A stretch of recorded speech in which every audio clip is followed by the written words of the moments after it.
Okay, just let me share my slides, everybody.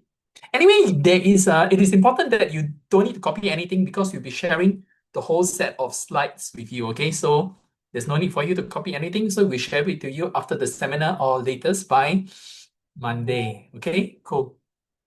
If there are any questions, please feel free to type in the chat box so that I can answer them progressively as I go along. So let me share my slides with you first. All of you can see my slides. Give me a while. Yes, can all of you see my slides? Yes. Can, cool. Okay. Just let me put it in slide 4. So for those of you who do not know me, my name is Alvin Kuek, okay? I'll be the lead instructor for today, and you probably see me across various master speakers or mind stretcher events because I was involved in it for many, many years, be it whether it be academic, O levels, IP, PSLE, it doesn't matter. You're probably going to find me a very common face across all of these seminars. And as you can see, today is session A. Session A, the foundations of DSA interviews. And we're going to have 2.5 hours. Any questions at all, please feel free to ask. For those of you who do not know me, this is my profile. So for the last 20 years, I spent actually the first 10 years of my life in the finance sector where I was the CFO. CFO means the Chief Financial Officer of or the head of finance for 2 listed companies and so forth, plus in a couple of big consulting firms. After that, I joined the education sector, and that's where I've been for the last 20 years or so, except for a period of 5 years when I was away on sabbatical. So I was away on sabbatical in the years 2015 to 2020. But after that, I came back again. So as you can see, I have done a lot of things, whether it's for mind stretcher or master speakers.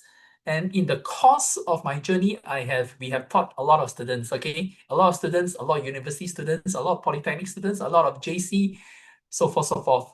And it is always a journey. And whatever I'm sharing with you today will also be important, not just for your DSA, because for me, DSA is not too difficult. It's not too difficult. It's going to be a new experience for you, but it's not going to be the life-defining course. But what I'm sharing with you is absolutely critical going forward in every phase of your journey. And if you do, and as you can see from my profile, I was an ex-RI scholar, both at RI as well as Raffles Junior College and even in university. So I've got 9 years worth of scholarship under my belt. And the main reason are 2 things. Other than your grades, other than your CCAs, you also need to be able to speak. So this is important. Okay, this is important. And the ability to speak is important in a wide variety of domains, especially when you go higher. So what I'm sharing with you tonight is applicable to everything, okay? Tomorrow it will be more specific. Tomorrow we will talk about specific talent domains, whether you're creative writing, whether you're in STEM, whether you're in sports, because the interview questions will be different, okay? But general techniques will be all the same. And tonight, as you can see, 27 June, we are talking about the framework, the mindset, the language, universal questions, mock practice. So I'm going to ask a couple of questions here. I'm going to ask a couple of students to share, right? So by the end of tonight, you will know exactly what every DSA interview is really looking for. And I repeat, it's not just a DSA interview, whether it's a DSA interview for the poly, for the JC, poly, you don't call it DSA, you call it early admission exercise, EAA, whether it's DSA secondary, DSA, JC, or poly, EAA, they're generally the same. But whatever I'm telling you is not just applicable to this, it is also important to a lot of other things we should be experiencing going forward. So it's very important. If there are parents here, I think it's important that you digest and listen to what I say. So any question at all, please feel free to put in the chat. I'll try my best to answer over time. Okay. So foundations. So you will have the framework for any question thrown at you, and you have practiced it, the same universal questions every school asks. Whether your child is applying for DSA secondary, Sec 4, or Poly A, the principles will always be the same. Okay. At this point in time, any questions which you wish to ask? Okay, if you got any questions along the way, wait, I see before I start, I saw one student raising their hands. So let's get the ball rolling first. As I mentioned, for those of you who came in later, you don't need to copy because I'm sharing everything with you and with all mind stretcher and master speakers students, okay? Let's take one question first before I proceed. June, you raise your hand, right? June, can we let June speak? June, yes. Will somebody raise your hand? I just want to get a sense of what is going on. Any questions at all, what you want to know, please type in the chat box here. I will answer them progressively as we go along. Okay, cool? The hand is still up. It's okay. Later you want to ask. Victoria, you raise a hand. Victoria, you want to ask a question? Yes. Who is here tonight? Let me see.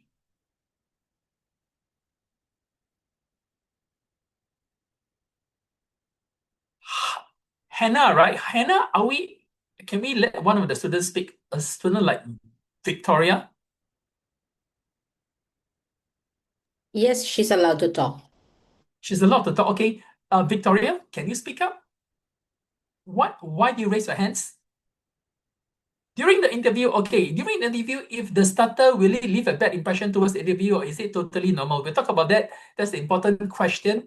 Just remember, okay, I just want you all to remember this principle. An interview is not a life and death situation. The most important thing is that you be yourself. If you stutter once or twice, it is not going to kill the interview. Obviously, if you stutter each and every sentence, that it becomes a problem. Okay, it becomes a problem. And it's important that I say this as well because when I was young, I used to stutter as well. Okay, I used to stutter by habit. Why was it by habit? Because one of my relatives started stuttering. He started stuttering. So I decided to imitate her for fun. The problem with imitating, and I was just a young kid at that time, but the problem with imitating people is that it becomes ingrained as habit. So it was a very bad habit to pick up. And I actually stuttered for years. And the main problem I had before any of these interviews was always the very first sentence, like good morning, good afternoon. I had the good. But over time, you just need to get the thing. Can it be overcome? Yes, it can be. We'll talk about that in a short while. So do not worry too much about all these things. We just be ourselves, okay? So let's look at tonight's agenda. An interview story and what it taught me, what DSA interviewers are really looking for, the 8 mind stretching interview tips. Yes, I consider it in my signature because I've been teaching thousands of students, thousands of whether it is university over the last couple of 20 years, and even adults, because adults come to us for speaking sessions, right? The interview framework, universal across all levels. It's not just universal for P6 and P4, as I mentioned, it is universal for everyone, even your job interviews. You see, I may not be the top student in university, but my interview success rate was 100%. As long as they give me an interview, it doesn't matter. It can be a solo interview, it can be a group interview. My interview success rate was actually 100%. So before I joined MindStretcher, I actually had like 12 interviews across 10 years, okay? Across 10 years, I had 12 interviews, but obviously 6 of those interviews came in my final year, and I got all 6 offers before I graduated from university. So that was 6. Then across the years, I had another 4 more because I changed jobs. But my interview success rate was 100%. 100%. Why was it 100%? Not because I'm the top student, but because we are able to convey certain things. And that's exactly what I'm sharing with you tonight, okay? So body language, voice, presence, common mistakes that kill interviews. I won't use the word kill. Kill is a very strong word which creates a not so favorable intention. Remember, nothing kills. It's not a matter of life and death, so chill. Okay, the 25 question bank, and these are questions which are real. And these are questions which I thought I personally have helped at MindStretcher. I've helped like over 2,000 students over the last 20 years, other than the 5 years I was away, secure the interview, DSA interviews across a variety, and it can be this school, that school, it doesn't matter. So these are some generic questions. If they come out, great, but we absolutely have to prepare for them. Okay, we absolutely have to prepare for them. If it comes out great, if it doesn't come out, no problem. It's still something which we need to go to a process, something which we still need to be able to talk about. Mock interview transcripts, weak versus strong side by side. I think this is important because this actually distinguishes a good interview response vis-a-vis a not so ideal. And that was one of the reasons why my interview success rate is 100% as well, okay? So practice round, this is a journey. You're all still young, 12 years old. You have a lot of time ahead of you. I'm not too young anymore. I'm 54 years old.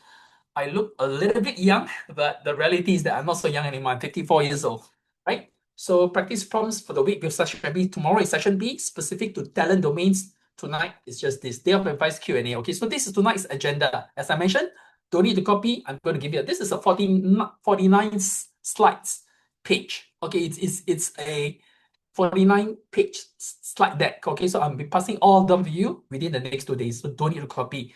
Same skills, different rules. What you're going to learn in this workshop, you use it for the next 30 years of your life. I'm telling you, this is a fact. Okay, I'm telling you, this is a fact. So it's, for me, DSA, good to have the first experience, but it won't define you. What is going to define you later on is what happens after that. Yep. Same skills, different rooms, composure, a structured answer, reading the room, recovering from a question you didn't expect. These are not DSA tactics. They are the universal skills behind each interview you child will sit for the rest of your life. Okay, I'm speaking from experience. Been there, done that. DSA interview, so age 12, DSA interview, talent panel, first serious interview, which most students will take. So first serious, right? DSA, JC, Polytechnic, course or talent area, school fit, career pointing, university admission, scholarship interview, internship interview, job interviews for life. So what we are teaching you right now applies to practically every aspect of your life, whether you're a my stretcher student or master speakers student. Okay, so it's important that you all understand this. That's why I mentioned tonight is bigger than DSA. Okay, DSA for me is good to have it. It's a good experience, but it's just one small factor. For the next DSA few sessions, I'm not too sure. I only remember signing up for tonight. You have to sign. For those of you asked that you only remember signing up for tonight's session. I'm not in charge of logistics, so you've got to find out. And I would assume that you need to sign up for all sessions. Okay, all sessions. I think it's very important that you attend this. Okay, let's give you a real scenario, an interview story, and what it taught us about the room. Okay, now picture this. I'm giving you a real scenario, and I'm going to ask some students to answer. Okay, this was a scholarship interview years ago. The lessons are same today. Now, this boy, 14 years old, attended an interview for the very, very first time. 6 interviewers. Mind you, 6 interviews is not a joke. Your DSA interviews maximum around 2. Really, really, really, really worst case is usually 1 or 2. Okay, at all levels. In a really, really extreme scenario, you're going to get 3, and it's usually 1 student. But this was 6 adult interviewers. Okay, this interview was 30 minutes, half an hour, no breaks, no second chance. Solo. The student was on his own. There were 10 plus questions. Okay, now this was the room on the next slide, the 7 I still remember. Now, just how many can you answer as a 14-year-old kid in any interview for the very first time? I want you to take a look at all these questions, okay? Your DSA is not a high-stake interview. This is a high-stake interview. Who was the student? The student was me, okay? So I'll tell you first before I go back. Why 6 interviewers? Very simple, because this was a scholarship interview to come to Singapore to study. It was a scholarship interview which will determine which school I go from. So this scholarship interview was for a place in RI as an RI ASEAN scholar.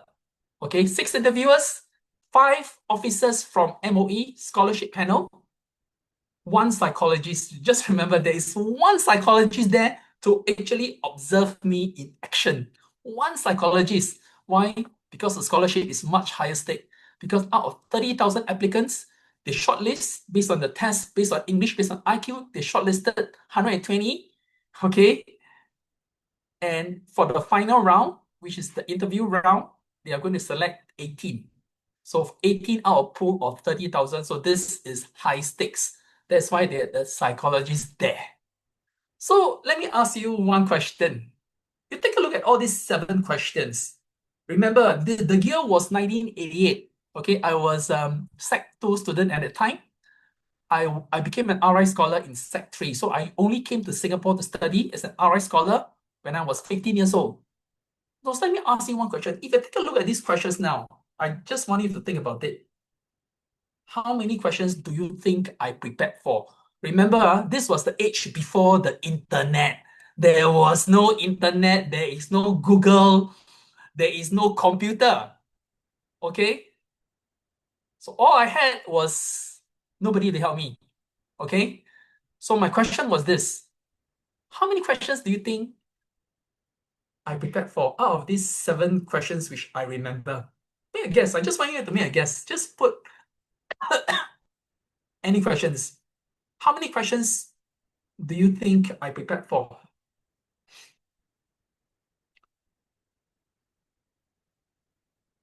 Okay, I'm going to ask some students to speak. I'm going to ask some students to speak. I'm going to ask some students to speak.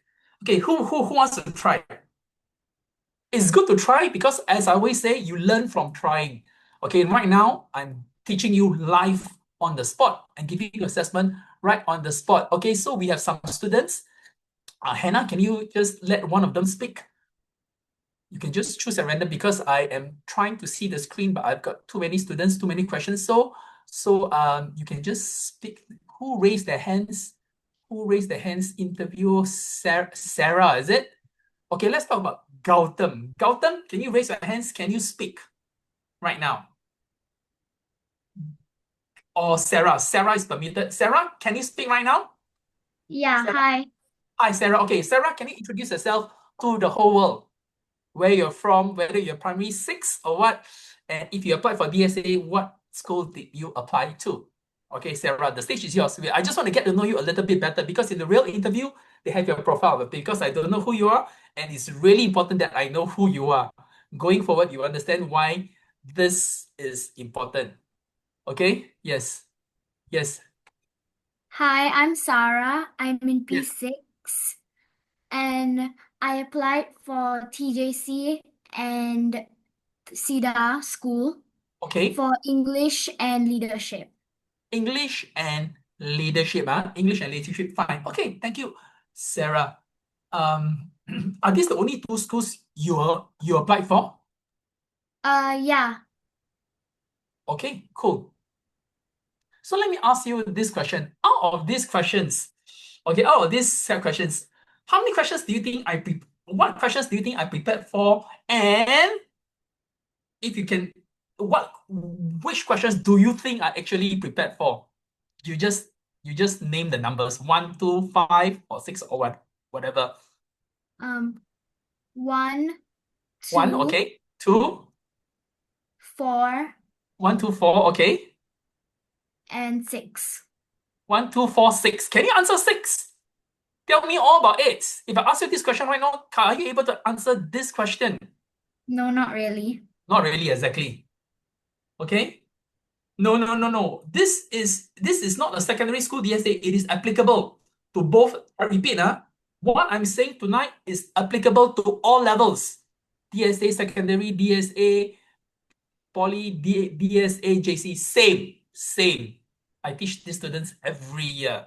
So that's why I put as a 14-year-old kid, same, universal. So it doesn't matter what I'm teaching you. As for those of you joining late, I repeat, this is the skills which is covered for all domains. It's not just for your DSA primary. DSA primary for me is just one small milestone in your journey. You get it, great. You don't get it, these are still life skills to consider. So I repeat, they are secondary schools, DSA. You are coming, the students here are primary school. So if you're applying for DSA, because I see this question, is this not a secondary school students? It is. Because the students in primary 6 are applying for secondary DSA.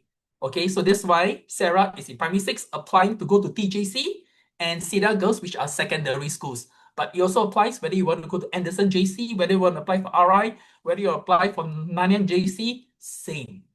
Okay. Okay. Let me tell you, so in general, everybody now, this is not in your notes. I want everybody to take note because it applies for everything. In any interview, whether it's for DSA, whether it's for jobs, whether it's for scholarships, you generally need to prepare for 3 questions. 3 types of questions. What are the 3 questions?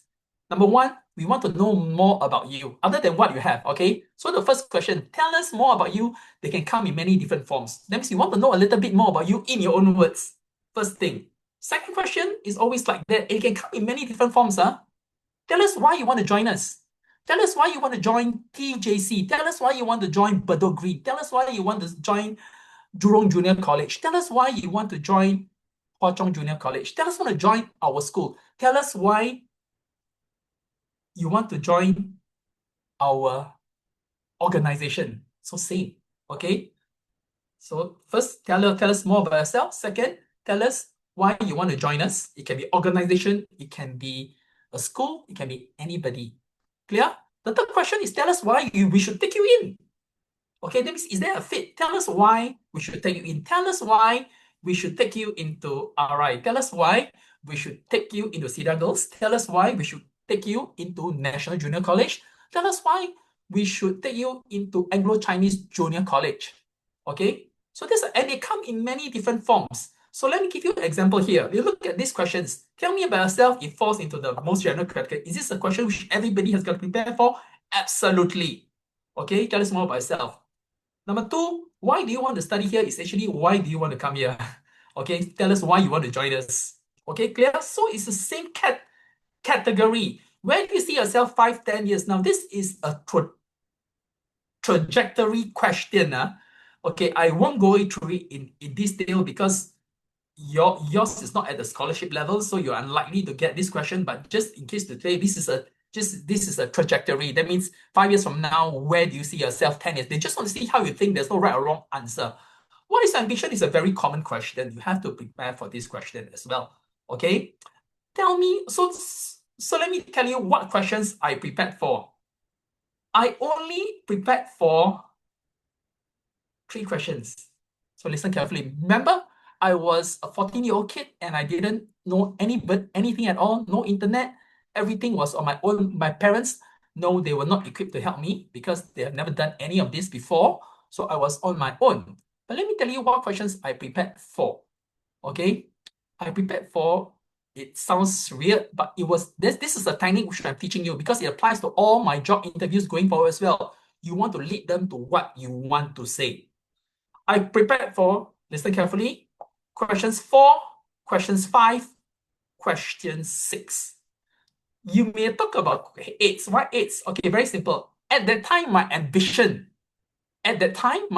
so I'm teaching you this technique, leading questions. Lead them to where you want to say. Lead them to where you want them to ask, and you can answer for that. And I knew that this was going to be my distinguishing factor. What was my ambition at the time? I tell you my ambition at the time. My ambition at the time was to become a lifeguard. Okay, was to become a lifeguard or an actor. But obviously, this is an RI scholarship interview. I cannot say that I want to be a lifeguard. Otherwise, why are they giving you an RI scholarship, right? No. So what did I change? I changed it to the safest form at the time, during that generation. These times are different. During that generation, maybe up to 10 years ago, doctors and lawyers, sexy professions, but they're no longer the sexiest professions now. This is a fact, and neither are they the most high-paying professions, not by any measure. Okay, so I chose the most reasonable option. I wanted to become a doctor. Okay, that's number one. I wanted to become a doctor. Okay, now you think about it. If I say I want to become a doctor, the next question which they should logically ask is, why do you want to become a doctor, right? So I was leading them to it. I said I want to become a doctor. Automatically came the next question. A panel of 6 interviewers, 2 main interviewers, 1 psychologist. The next question came was like, why? Tell us why you want to become a doctor. Cool. Then I had the story prepared. I wanted to become a doctor because of something which happened in my family. My uncle was stricken by a serious disease, and this serious disease was very contagious. And at the time, there was no cure for it. So he unfortunately passed away. So there's a reason why I wanted to become a doctor due to this. Then, was I prepared for the next question? Yes. Because from this, they know that why it is a natural thing. Why, since your uncle passed away from disease, tell us about any serious disease you know. At that time, before COVID came along, all of you live in the COVID era, right? COVID is the only pandemic you know, but in the world, we have always been in pandemics, and AIDS is still a pandemic to this day. Okay, AIDS, all the viral diseases are still pandemics because it affects the global population. But AIDS was very big news in the 1980s because that was the first time they realized that it was a pandemic, and many people dying, and there was no cure, right? Because it affects the organ within. So I prepared for this through newspapers because no internet, right? So I actually prepared for this. You know how long I spent? So after that, they tell me about AIDS. You know my interview? I spent 15 minutes talking about pandemic and AIDS. And I could see from their expressions that they were impressed. Because as a 14 years old, I could give them all the medical background, the origins of AIDS, the symptoms of AIDS, what causes AIDS, the virus, everything through my research through the newspapers. Okay.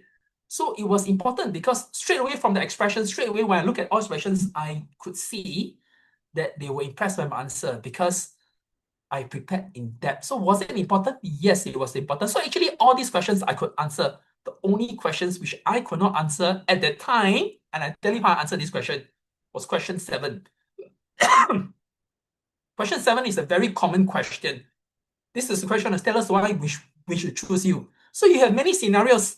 Tell us why we should choose you because I train many students every year. Tell us why we should choose you as a head prefect and not the rest. Tell us why we should give you this scholarship, not the rest. President Scholarship, the #1 scholarship in Singapore.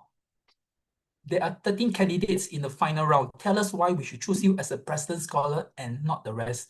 These are all very common questions in an organization like MindStretcher because for those of you who do not know, I am actually the co-founder of MindStretcher, so I'm not your normal teachers. I'm now called myself the principal advisor, but yes, I was the co-founder of MindStretcher. So I recruit people for MindStretcher and master speakers for that matter, right? So what happens is, I always have this question, why do you want to join MindStretcher? Okay, does it matter? Yes, it matters because I want to see how they answer. There's no right or wrong, but these things to happen. Okay, so why I say it's important? Because the interview does matter. So after the 30 minutes, when I went out, my mother was waiting for me. My mother asked me how was the interview. I told her, I'm quite sure I nailed the interview. Okay, my very first interview, but I could see from the impression, that's why the preparation does matter. And okay, cool. Now, what the room taught me, and these are the things which I want to impart to all students. Interviewers are testing the way you think, not what you memorize.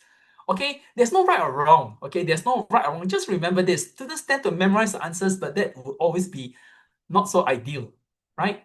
They're not panic. They're just trying to say how you respond. Question 7 is very common at any interview. We need to prepare for this. Okay, like I was helping one of the MindStretcher students last year. He had PSLE 4D, and he was shortlisted for the Prime Minister all-round prize, the most prestigious prize for primary school students at Sec 1. Okay, he's now at RI because he has a certain score. But I was training for interview. Again, they're asking questions, right? Why should we choose you and not the rest? Okay, it's super common.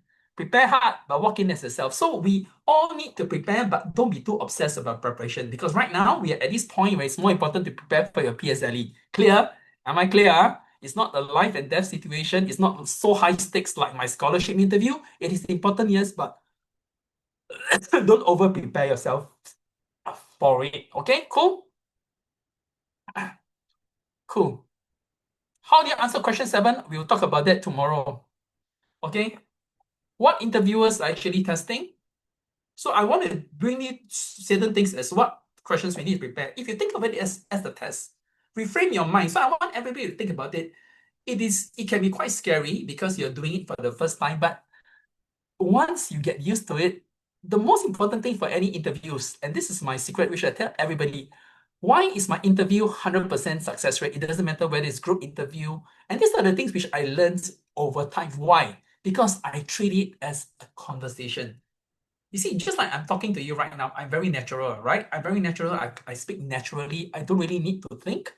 I don't really need to think. So I can actually, so when I give talks or seminars, it can be on entrepreneurship, it can be finance, it can be education. I can literally speak for 4 or 5 hours without a script. And why is that the case? I was not born a natural speaker. No, because I told you that it's a cumulative set of experience. But what is important that over time, I realized when I became a teenager, I realized that the most important thing in any way of speaking is how you speak. And if you are a conversationalist, that is cool. Okay, so don't ever treat it like a test, treat it as a conversation. Why is that important? Because it becomes more natural and it is a lot more engaging. I'm not giving you a lecture. I'm having a conversation with you, okay? So if you think about the test, these are the problems. You hunt for the right answer, you memorize the lines and you recite them, you freeze when the answer is new and you sound rehearse, robotic, and unsure.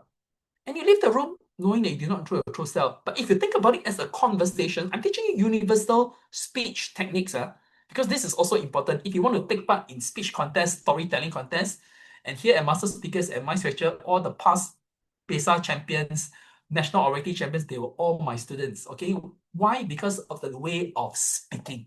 And My Stretcher at Master Speakers. So that's why it's important that I get to know you. So because there'll be other opportunities going forward. Now, if you think of it as a conversation, you share what you actually think, you listen, and then you respond. And you handle surprises with curiosity, not panic, chill. But it is easy for me to say, but you just have got to do it, okay? You sound more like a person and not like a script, and you leave the room having shown who you are. Very important. Interviewers, everything is impression-based, okay? Impression-based. So lead them into what you want to say. What every interviewer is generally looking for, 6 straight, same for P6 DSA Sec, same for Sec 4 DSA JC, same for Poly EA. Number 1, aptitude. Can you actually do the thing that you say you can do?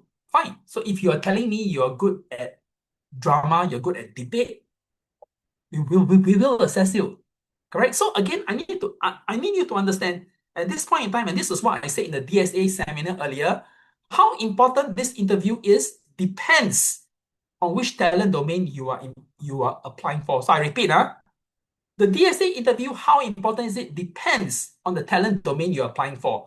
But what we are teaching you here is universal across all things, whether it's university scholarship, poly, JC, workplace, everything is universal. So we need to learn these techniques, okay? Now, why do I say how important? Let's say, I'm just giving you an example. You apply for DSA for badminton. What is the most important thing? You can be the best speaker in Singapore, but your badminton is only so-so. So you apply for ACSI, you apply for Montfort Secondary. Do you think they're going to take you in? Yes or no? Yes or no? No, right? If you're applying for ACSI, the most important thing is how fast I swim. If I am a medalist in the national age group, chances of me getting in is very high. How fast I swim, not how well I speak. So we need to understand that, okay? Which is why I said the interview is not, when it comes to performing arts, when it comes to sports, the interview is not so critical. What is so critical is your skill in that talent domain. Clear? The interview they would just ask you some questions just to know who you are, but it's not going to be the determiner. So let me give you I'm giving you real examples because I've trained many of these students. Last time I used to still teach physical classes at My Stretcher. Okay, I used to teach physical classes at My Stretcher. I'm just giving you real example. These are real example, but pre this portal. There were 3 students in my class. So my class is always full, 15 students. There were 3 students in my class. And this was the amazing thing. They got their places, their DSA places before the DSA opened. Okay, this was before the pre-DSA portal. All of them had places in RI. Okay, before all the students were invited. So I was just trying to understand how did they get in places in RI before because they came to see me for the interview. So I told them that the interview is just a formality, but I needed to know why you got your places for the interviews even before it was open. And now I found out why. One of the boys was from Teck Ghee Primary School. Okay, he was from Teck Ghee Primary School in Ang Mo Kio. But let me tell you, national age group, he was top 3 for breaststroke and freestyle and butterfly. So he was top 3 for 3 swimming events. Would the school having DSA want him? Of course. Does it matter how fast he speaks, even though he's very quiet? No problem. You're top 3 for 3 events, we want you. Clear? So it's important to know that. Second was this student from Hougang Primary School. Okay, it doesn't matter whether it's primary or secondary because what I say applies to everybody. Okay, same thing if you're applying for DSA because I've got many students last year who got their DSA places, whether it's an RI, whether it's from Anderson JC, whether it's from Nanyang JC, using different talent, some volleyball, some debate, same. So again, when it comes to sports, interview not so critical, what's your achievements? So I bring him back to this boy, Hougang Primary. For me, he was very, very quiet. He was not so good in his studies, okay? Not so good in his studies, but it's okay. Why do I say that? Because every student is different. Every student is different. It is a journey. I just want you to remember that if you get your DSA, great. If you don't get it, it's not the end of the world. I just want to remind you this, okay? It's not the end of the world. Why? Because the way they choose is sometimes it's a bit arbitrary. And I can tell you this for sure. Last year, I had one student, okay? My church had one student. And let me tell you the profile of this student. This student was the top 3 student academics in the school. This student was the champion of the robotics competition in Singapore, and this student captained the Singapore team to compete in the robotics competition in USA. So top 3 in school, robotics champion in Singapore, captain of the robotics. And let me tell you the irony. When he applied to one of the competitive schools for DSA robotics, he wasn't even shortlisted, which for me was really, really, really strange. But this happens because I see this every year. Okay, this happens. Whereas I see some other students whose profiles are not so good and they get shortlisted and they get the place. So these things will happen, okay? Because the way they choose right now is not an exact science. It's different from scholarship during my time. My time, because scholarship is a high value event, it is exclusive, it is a high stakes because it is your future and there's a huge sum of money involved. So it's different. Okay. DSA plays random. So these things can happen. So you get it, great. You don't get it, no problem. Take it as a learning process. Very, very important. Okay. So track record, what activities you done, sustain with that potential? Yes. Character, fit, voice. So this is what we are generally trying to look out through these interviews. And this is why sometimes you may have selection tests, sometimes you may have aptitude tests, sometimes they ask you to submit a portfolio, because all of us are trying to test one way or another. Okay, clear? Applies to everybody, yeah? So whether you are DSA secondary, DSA primary applying to secondary, whether you are DSA secondary applying to JC, applying to poly, this would be universal. In fact, it's not just universal, it's universal for workplace as well. Okay, and for those of you who are competitive scholarships, because I've trained many students to get the scholarships or places university, this is exactly how it is done. Okay, the 8 rules which I teach every student before they walk into the room. Number 1, prepare for the questions which everybody gets asked.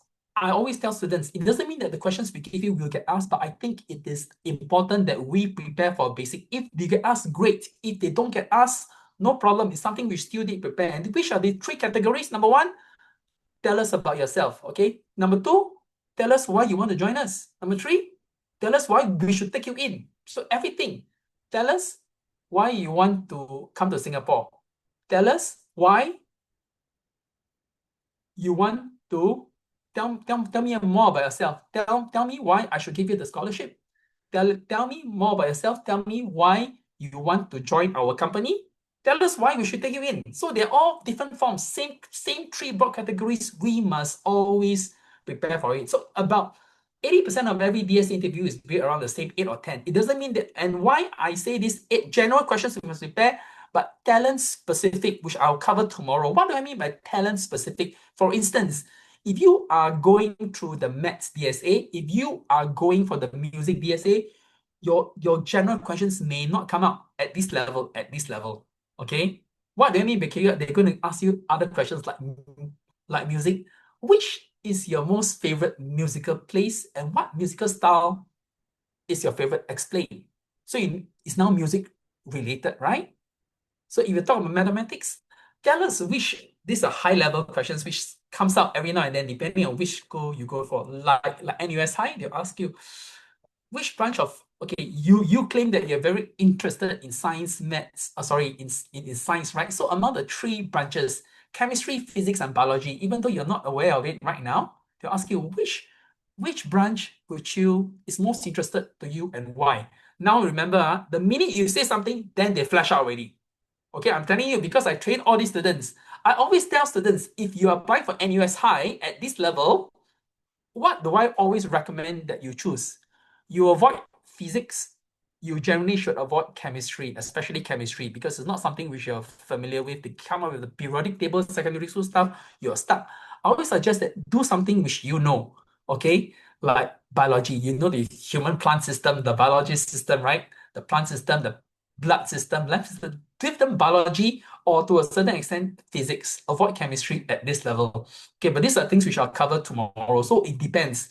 So yeah, but having said that, you all must prepare for this in general questions as well.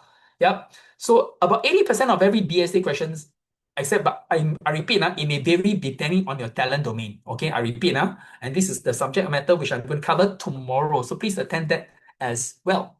So it's built around the same 8, 10 common questions. If you have reversed those out loud, ideally for a parent or coach listening, the first part interview with Phil.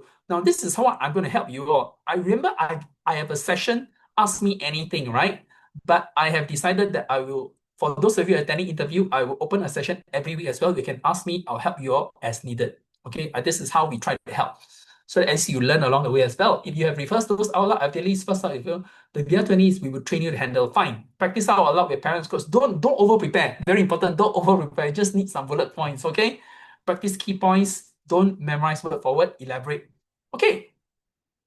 Tip 2, look the part, sound the part. Very important. The interviewer forms the impression very quickly. It's just the same like your oral exam. That's what I always tell students. How do you handle the oral exam? For those of you who attended all the Mind Stretcher boot camps, you find that teacher Mavis and all the rest of the teachers have always been telling you what you should do when you attend. First of all, you must sound confident. Once you sound confident, trust me on this, you can beat at least 95% of all students in Singapore already. Absolutely. Okay, so the voice is everything, right? It's just the same like when you give a TEDx speech, when you give a storytelling, when you involve in a storytelling contest, I don't need 5 minutes to assess how good it is. My impression will form after the first 10 seconds. That's how you begin, always very important, okay? So first impressions do count. Just like when I conduct mind stretcher interviews, when I come in and the person seems totally uninterested, his shirt is unbuttoned, it happens, you'll be surprised. Worse, some of them come in Bermudas. You may not want to believe it, but this is the case. A couple of years ago, I was invited to the university, NTU, to give a lecture because they invite me to give talks on entrepreneurship, business, finance. But I told them that I do not want to give any technical related talk. I want to impart to students things which they never learned in school. So fine. So what NTU did was they asked me to conduct a lecture to all the double degree students on career guidance. So they actually specified career guidance. But before I put in all things, you know what they included in career guidance? They included the tools and to-dos in your resume because it says that in NTU, this happens all the time. You have a resume, and some of the resumes, they give me the slides to share. Some of the resumes look pretty shocking. Number one, resumes, you believe it or not, in swimsuit. You're applying for a job and your photograph is in swimsuit. Some of them in singlet. Okay, it doesn't give you a professional feel. So that was the reason why I also had to share this using the NTU slides to all the students when I was giving the lecture.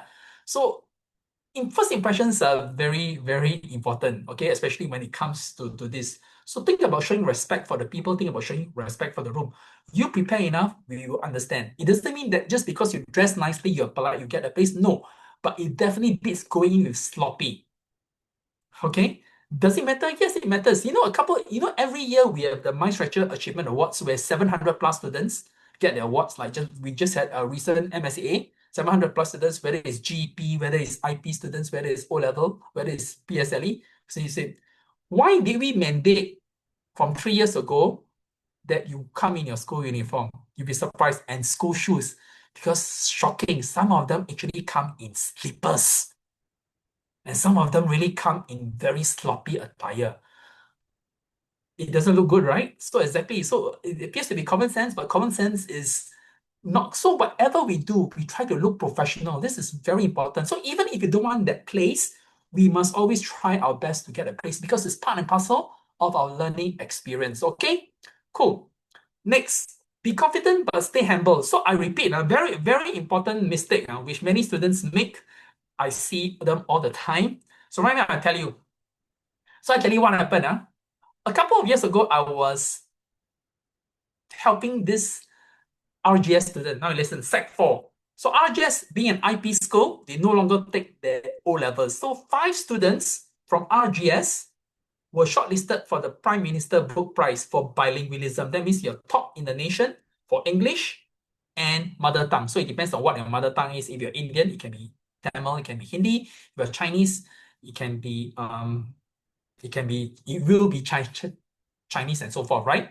So you remember, so there were 5 students, but RGS made it very clear, MOE made it very clear, because the interview is conducted by MOE, that only 1 student from RGS would get the place. Okay, only one. So there were 5 students. And the girl who came to see me was a mind stretcher student from primary 3. She came from China. Okay. And yeah, how she developed her English, that's another story by itself, which I will talk about it at a later time. But let me tell you what happened. So when I tried, so interview was next week. So she came to see me. I said, fine, let's do a mock interview because I just want to see how you answer. So one of the questions which I asked her was this: can you tell me about your greatest weakness? And what did she say? I'm just showing you, I'm just demonstrating. I'm just demonstrating what she did. I think I I I I am a very introverted person, and I don't really like mixing with people, okay? Because I find that I cannot speak English very well. I stop her. I said, the minute you say that, you're finished.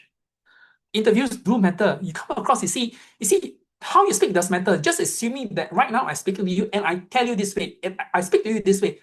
Okay, today everybody, I'm going to teach you about how to do well interviews. Okay, I think it's important to look the part and act the part. I don't come across as being confident. Does it matter? It matters.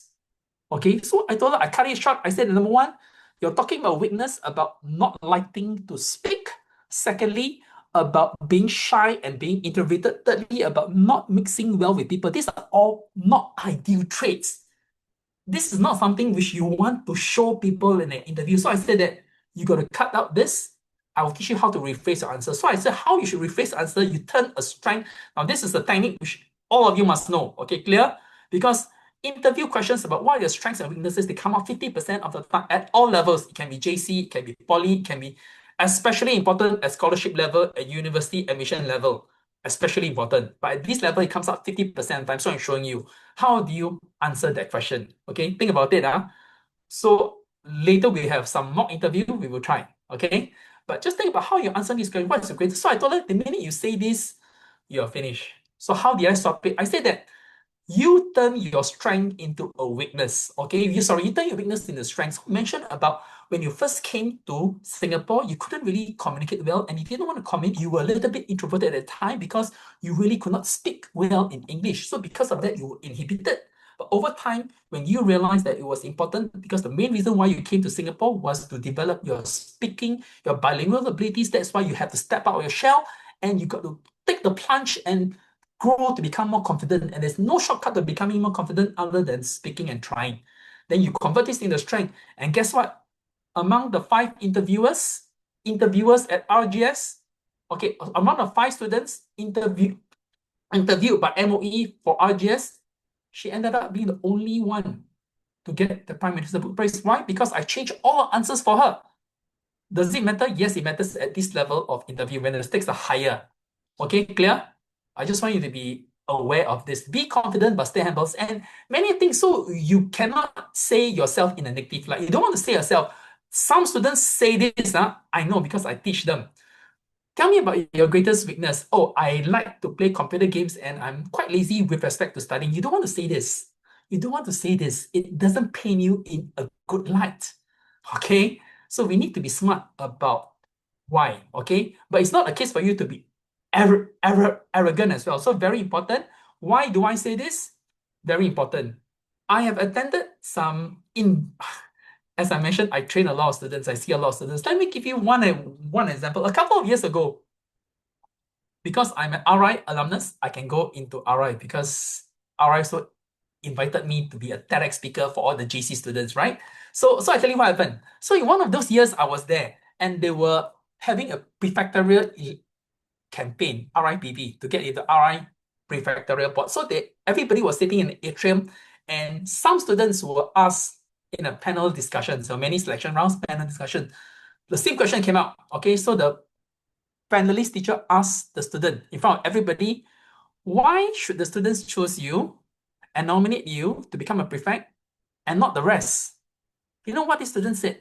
This student said, oh, because I'm clearly the best. I'm good at studies, I'm good at sports, and I'm good at everything. So it's clear that I'm the best, and all students should nominate you. Now, when you say this, what is going to happen? People are going to be pissed off, right? You come across as very arrogant. So it is a fact. So there are nicer ways to put it. These are things which I'm saying this in advance so that you all do not repeat this mistake. So it's time to bring up your quality, a more diplomatic way of saying this. Okay? So clear? So this is important. So the bragging student is more common than you think. Yeah, trust me, it's more common than you think. And easy to spot. Now, schools want students who take pride in their work, but you stay humble about it. There are always nicer ways to say it, but it is something which you have to learn over time. Okay, the strongest students frame achievements as the outcome of effort, not as a proof of being special. And you realize that what I'm teaching you now applies to every aspect of your life going forward. It's not just for DSA. DSA for me, good to have a first start. Okay, in practice, do not say I worked hard and I was lucky to be selected for the national team. Do not say I was obviously the best, that's why they chose me. Acknowledge teammates, coaches, parents, and when asked of weakness, name a real what you're doing about it. Most importantly is what you are doing about it. Okay, clear? And we will test some students going later on, okay? Tell a story, use your SBC skills. It doesn't matter whether you are in primary school, secondary school. You know, in primary school, you have SBC. In secondary school, for those of you who are taking your O-level English exam, right, you realize that you have got the oral exam is about a moving picture, a voiceless movie clip, and you talk about the picture, they are the same. Because a movie frame is just a compilation of, it's just the combination of many different photo clips. Because it doesn't move, they are about the same. Everything is about telling a story. Tell us about yourself. Okay, use the storytelling skills to practice in PC oral exam, not just for this, in all your secondary school as well. Don't just say what happened and how you felt, what you noticed, what changed. One vivid detail speed. Okay, I'm going to give you some examples later. Okay. Be ready to show breadth if given the chance. DSA is about specific talent. Many interviewers will stay almost entirely on their talent area, which is what I said tomorrow. Okay, tomorrow I'm going to give you a list of all the generic interview questions by talent domain which you must prepare for, whether it's DSA debate, DSA creative writing, DSA performing arts. I think we need to prepare for some of these questions. DSA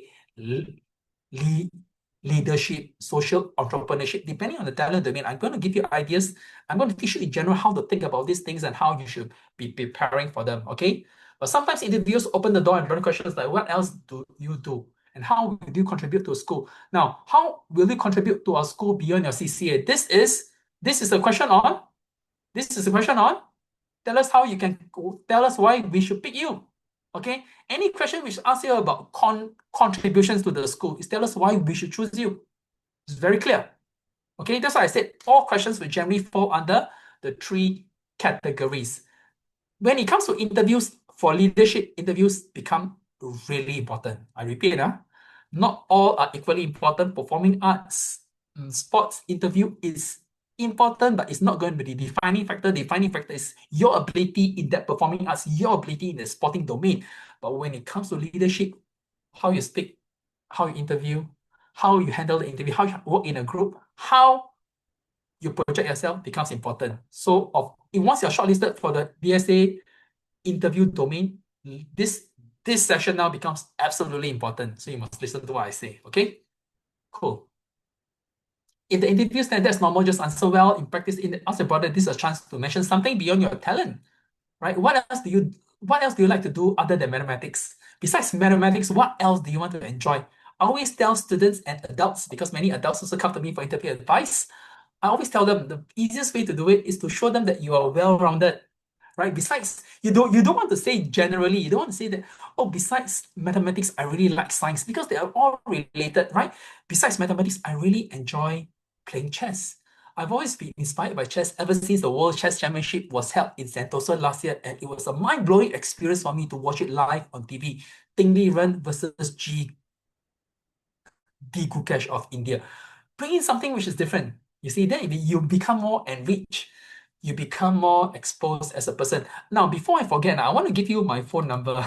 Okay, I want to give my phone number so that if any questions, because I get inundated by many questions, please jot this down. So if you got any interviews, to let me know. I will see how I can have session for people going forward. Okay, 9236. Yesterday, 2 days ago, I was helping a student attend her helping a student prepare for her DSA SOTA interview on literary arts, and 50% of the questions which I gave her actually came out. So I think it's important for us to get some ideas. Okay, so this is my phone number. Please take it down. And if you ever WhatsApp me, remember, introduce yourself to say who you are. Otherwise, it's very difficult for me to answer. And I will not entertain anonymous messages. Okay, trust me, some people don't want to read who they are, then there's no need for me to talk about anything. I think it's only fair. Okay, so interview stays entirely fine. Stay cool when the question surprises you. Okay, cool. So I'm giving you some real interview questions. Okay, these are real questions. These are real questions. So if they ask you, this was a Hwa Chong question. Okay, yeah, because I teach a lot of students, right? This was a Hwa Chong question. So they ask you, look around the room. If there's any object which you want to be, what object would you want to be? Why? Another question. Other schools, if you had $1 million, but only one day to live, how would you spend it? You see, there's no right or wrong answer, right? There's no right or wrong answer. I always tell students, if you come across questions like that, it's the best question. Just say anything. Don't be too conscious. Just say the first thing that comes out of your mouth. There's no right or wrong. You just want to say how you think, correct? If you say, you just want, you can be anything. It can be anything. Another question, which animal characteristic do you relate to best? So if I ask you this question, what animal would you like to go? Again, this was an IP school question. So I said, no problem. I would like to be the dragon. I like to be a tiger. Just link your traits. Can you say, I like to be a cockroach? It depends on how you say it. There's no right or wrong answer, right? Oh, yes, I think it's great to be a cockroach because the cockroach is hardy. It's been around. It's what we call prehistoric living fossil. Dinosaurs have died out, but not the hardy cockroach. It existed for hundreds of millions of years because it's a living fossil. It depends on how you say it. There's no right or wrong answer. Okay? Cool? So stay cool. Don't panic. Okay, it's normal to panic, but just remember, you're not competing against me. You're not competing against me. You are competing against other normal primary 6 students, which most of them are attending the interviews for the very first time. Same thing like JC. No need to fluster. You just need to do a little bit better than the rest. The impression is better. So it's JC Polytechnic, same. Don't need to panic. Don't need to fluster. Don't need to overthink. Okay? So if a question surprises you, take a short pause before answering. That's fine. It's okay to say something like, let me think about it for a moment. I think it's fine. Okay? If you do not know something, I think you got to say so, especially when it is a fact. I give you one example, okay? A JC question, okay? A JC Poly question, no, it was a JC DSA question. The first question which came up was this. That's why I always tell students to read widely. Once you read widely, you can do a lot of things, okay? You can do a lot of things. And reading widely, trust me, helps you in a lot of things going forward. And one of the reasons why I'm able to get 100% interview success rate is also my knowledge in a lot of things. Okay, I can talk about sports, I can talk about politics, I can talk about arts, I can talk about mathematics, I can talk about science. Not because I'm very smart, it's because I read a lot. Because once you read a lot, it matters. And there was a reason why I'm sharing with you. All these things are life skills. Because does it matter when you read a lot? Yes, all the information gets stored somewhere. Along the way, it's useful for you. This is especially important when you want to go for debate, when you want to go for public speaking, when you want to go for evaluation, when you want to go for general knowledge. You know, when I was in RJC like 1988, 90, it was like 38 years ago. Okay, but there were two things which I was usually taught in RI. You know, what are the two things? General knowledge quiz. I'm usually number one in RI. Why? And I used to wonder, why is it that I know and the rest don't know? Then I realized, because the rest don't read. It's not because I'm smart, it's just that I read more. That general knowledge things come to your mind. And reading the papers is absolutely fundamental. Do paper questions come out? Yes, they come out. DSA secondary, DSA JC. JC question. Tell me what you read. Tell me about what you have read in the papers on the way to the interview this morning, real interview question. What happens if you have not read? Now my question is, what happens if you have not read and you know nothing? Think about this question. If I ask you, right? Can you bluff your way through? So you think about it. What have you read in the news this morning? Is there anything in the news this morning which struck you as unique?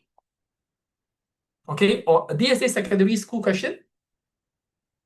Tell me about, I give you an example. Tell me about what's happening in the world today.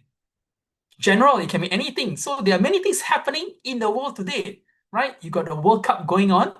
You got the wars going on. You got Donald Trump doing a lot of things as he does as usual. So there are many things in the world. So you have to know a bit of this. Okay, fine. The cultural fit, know the school. And this is what I always mention to students. Right now, there are no excuses. If you go in without checking the school website, I think that's really, really unforgivable. And why do I say this? You know, last time when I was teaching mind stretcher students for class, I used to teach 12 classes, but not anymore because I find that my job is to teach everybody and master speakers and mind stretcher as a group, so it's beneficial. Last time I used to teach them, and I tell you what happens, and many of the students in my classes at those times were all the top students, GP students, top GP, not your normal GP students, top GP students, and the top PSLE students. And this was how they answered the question. These are real cases, so do not repeat them. So they go, some of them go for the RI interview. Okay, ACSI interview. The ACS interviewers asked them, can you tell me what ACS motto is? And my student answered, this was a GP student, my student answered, Auspicium meliori AV. I said that there is no excuse. Auspicium meliori AV is the motto of RI. It is not the motto of ACS. So if you say like that, it may not be an interview killer at this level, but I won't be too impressed. Okay?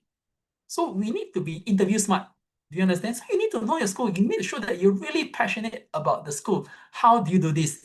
Even I'm just giving you one technique. Even if you don't know, one very strong interview technique which I teach everybody, regardless of the level, whether it's poly, JC, university, scholarship. If you always know the school motto, why? Now you link why you want to join the school with your personal achievements, personal characteristics, and link it to the school motto, fit into the school. That's very powerful because at this level, the students don't do that. Okay? So why this school is a question of fit. So we need to know. Like some of the students do not even know the program which they want to own a school. And they go to an interview and they say that, why do you want to join the school? Oh, because I did this school CCA, which doesn't exist.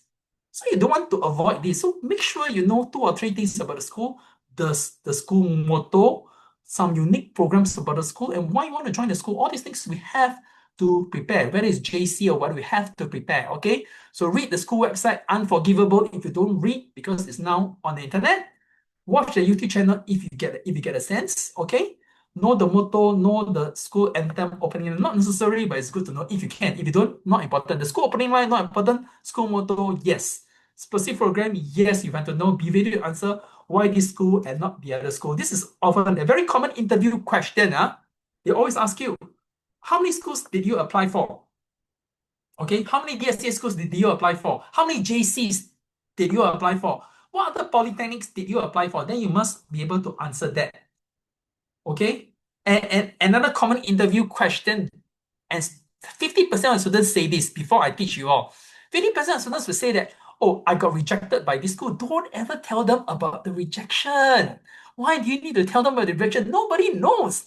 This information is unique to each school. Nobody knows you got rejected unless you tell them. Okay?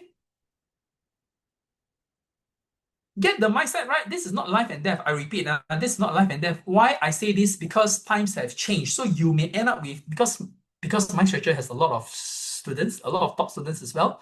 Many of them with 4D, they also don't get it. And I give you one example. You know, when I was teaching physical classes, listen, I used to teach 12 physical classes from the years 2007 when I first joined my stretcher until I left in 2014.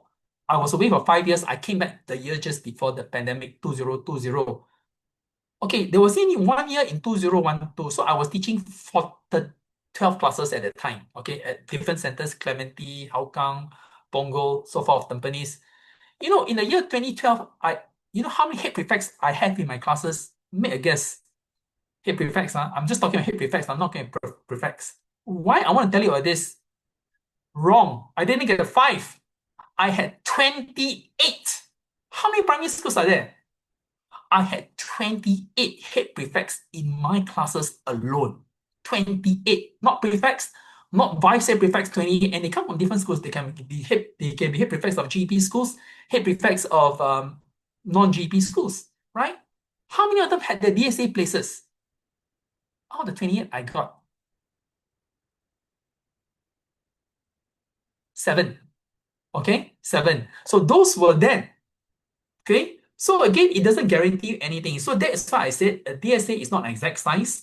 You may be really good, but you may still don't get it because of the way they select. It's not a scholarship interview where it's a little bit more thorough. DSA is pretty fast. Okay, so 28 prefects is mind-boggling, right? But out of this, how many get the places? And most of them got chosen as head prefects because they're good in their studies. So almost all of them are top 5 in their school.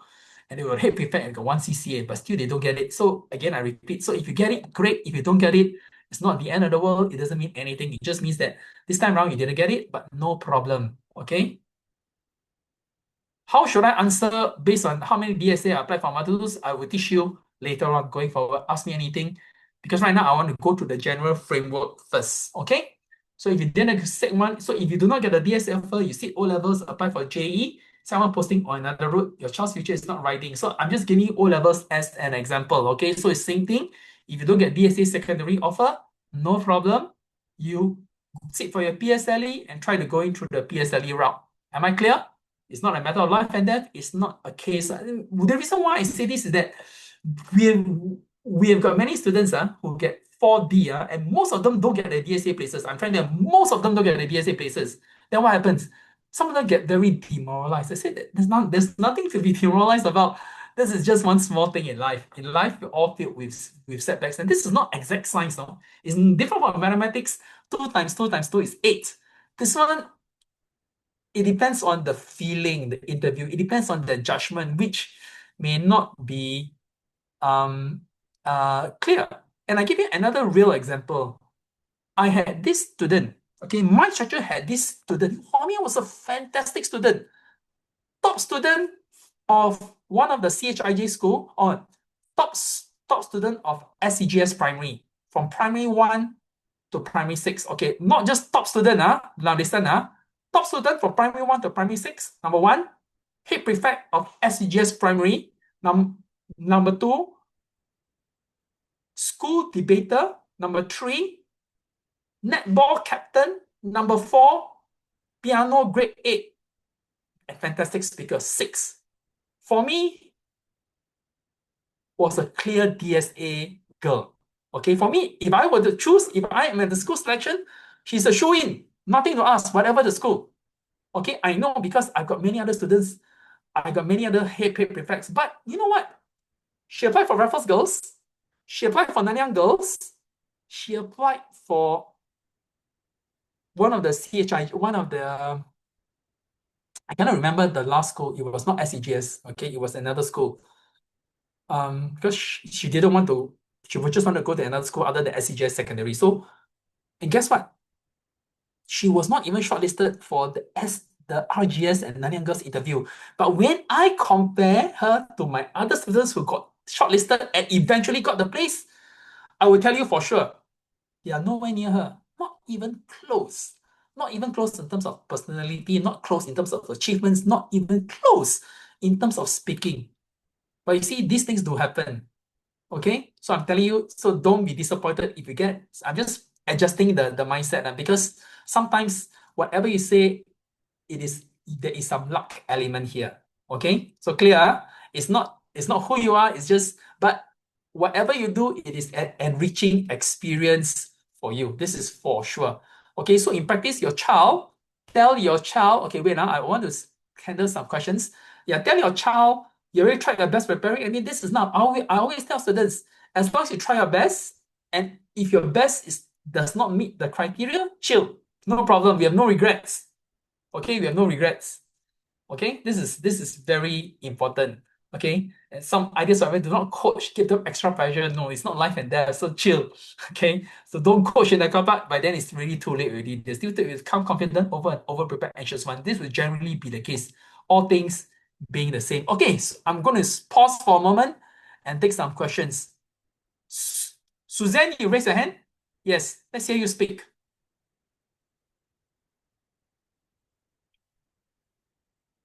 Suzanne, you want to speak? You can unmute yourself and you can speak. Yes, or Cherish, can you unmute yourself and can you speak? Hello? Because I'm seeing two raised hands. Suzanne, yeah. Hannah, is there any way they can speak? I'm not too sure why they cannot speak. They have to unmute themselves. Okay, can you? Oh, is it Hannah? Sweet Yi, right? Yeah. Okay, We sorry. I already think unmuted why them, did I so call they can. Hannah? Blur already. Okay, can you unmute yourself? For those who want to speak, can you unmute yourself? I see a couple of raised hands, but I don't see yours speaking. So I'm giving you the chance to speak. Right. We have already unmuted a few, and if let's say they don't want to speak, then I guess we have to give the chance to others. Yeah. Okay, yes. Okay, cool.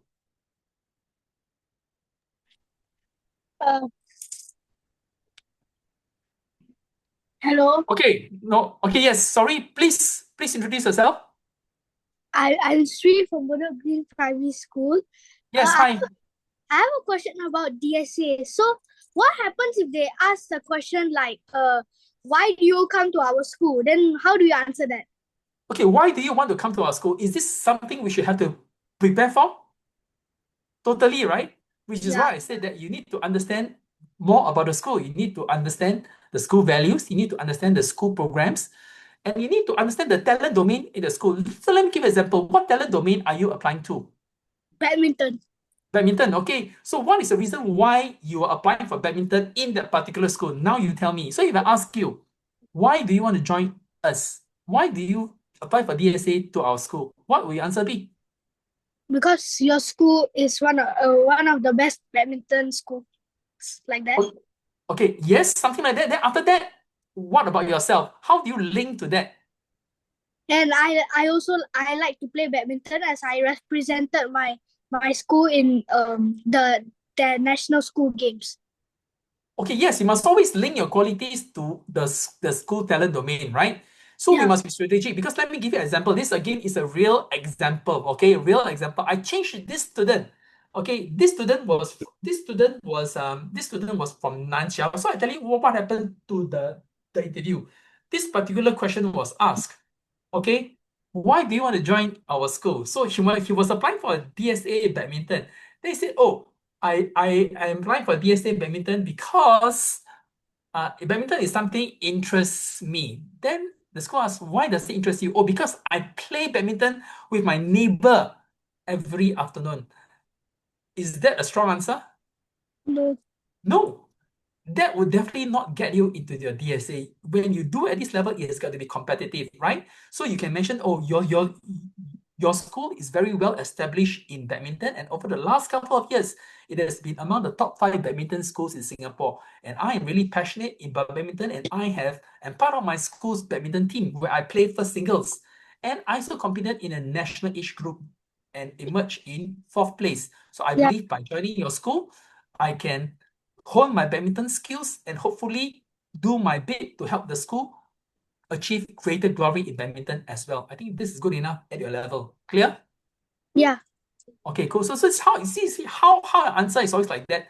Do something, don't just finish up with one sentence. Tell us about why, how you can contribute everything in. Okay, cool. And thank you very much for sharing. So don't worry, ask me anything. And these are all important questions because they will prompt us. Okay, I have this question here, which I'm going to share with everybody. Everybody take a look at this question.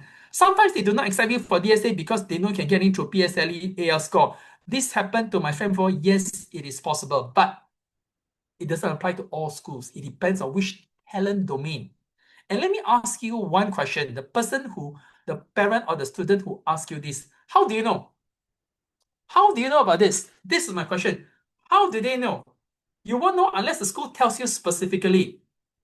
So my question is, how do you know that they know you can get in through the PSLE score? This is my question. You need to think about it, because it may not be true. But I'm telling you, it does happen. Why? But not in this era. In the previous era, yes. But this one, think about it. If what they say is true, then why make you come for the interview? So this is my question to you. So not everything they say is true, okay? Especially when it comes to your friend. But can this happen? Yes. I know for a fact. But how? This is another question. We'll answer live, okay? Because I want to go through all the basics. It's unlikely at your level. But has it happened before? It's happened to my students before. Why? I give you one example. These are, now listen carefully. So that's why I told the students to choose the talent domain very carefully. These are real examples, okay? One was from Nanyang Girls, one was from RI. Now you listen to the profile of these students, because I told you that I teach a lot of students, right? And many of the students who come to me, they're all top students in the school. So I gave them the profile of these two students. One was the top student of Compassville Primary School. This girl from China, from the day one she came to Compassville Primary School, she was top student all the way till the PSLE, okay? The other one was a boy from, what do you call that? Holy Innocent Primary School, because this student was a My Stretcher student all the way, and I know the student because they come to me for assistance. But this is not your ordinary student. This student eventually ended up as being the top student in Hwa Chong, okay, with 10 A1s, okay, which is not easy. Okay, so let me tell you what happened. So when they came to me, I told them two things, okay, because they both wanted to apply through piano. Listen carefully, and that's why I'm giving you the scenario. That's why all these cases I've encountered. That's why I need you to understand, so that all parents will understand as well. This one, the scenario is unlikely unless in this scenario, which begs the case. Okay, so this was what happened. So when they came to me for advice, I actually told the Holy Innocent boy, I said that, number one, when I look at your report book, because I also know you're the top student all the way, right? Okay, you're top student all the way with that track record, chances of you getting into RI and Hwa Chong is very, very high, unless there's an accident along the way. Do accidents happen? Yes, but you need to be really, really bad luck, okay? Yeah. Has it happened? Yes. But with this sort of grades, your chances of it happening is quite low. You don't even need 4 to get an RI. You don't even need 5. You need 6 Singaporean, you can get into it already. Unless you lose on tiebreak. 4 and 5, you confirm. Okay, so I told him specifically, in your case, because he wanted to apply through piano. Now listen carefully, he wanted to apply through piano. Why? Because he said his piano is grade 8. But I told him, your piano is grade 8. You got the distinction for piano, which is very good. Very few students says, but your grades are super good. Okay? Your grades are super good. And I told him, RI would also know that you will get into RI even if they don't give you the place. So this was what happened in the piano. He went for selection, obviously very good in piano. He got, now the interview changed it, okay? So the interview, first few questions about the piano, the music teacher, and someone asking him about his achievements in piano and so forth. Okay, then came the next question, which I told him could happen. This is what happened. So they asked him, your grades are very, very good. Okay. And here for music, we only got 1 or 2 places. And given your grades, we are quite confident that you can get an RI, even if we don't give you this DSA place. So the teachers told him specifically. So the teacher eventually told him that, I think, given this case, I know your piano is very good, but we are quite sure you can get into RI even without this DSA place. So they mentioned specifically, in this case, I think we may consider other students. This was told during the interview. We may consider giving it to place to other students who may not get into the grades but are good in piano. So eventually, RI rejected him. Hwa Chong took him in, which I told him was it was RI's loss. It ended up being the top student of our job. Okay? The compass fail goal was exactly the same scenario. So anytime you got top results and these are competitive schools, there is a chance. Okay? But then again, in this era, it's unlikely to happen because for me, it's like that. If they really don't want you, then they shouldn't even interview you unless so this is the case where it is a bit different in that sense. But let me tell you, if I were RI, what would I choose? Very simple. Now listen carefully. I am not a fan to say that this school. No, just because for those of you who know me later on, you totally understand that just because I came for RI doesn't mean that I tell you to go to RI. No, I'm never that one. You go to a school which best fit for you. Okay, this is a fact. And it doesn't mean that everybody survives in RI. When you go to RI, RGS, Nanyang Girls, you realize that ultimately 35% of all students, 35%, not 3.5%, they don't do well.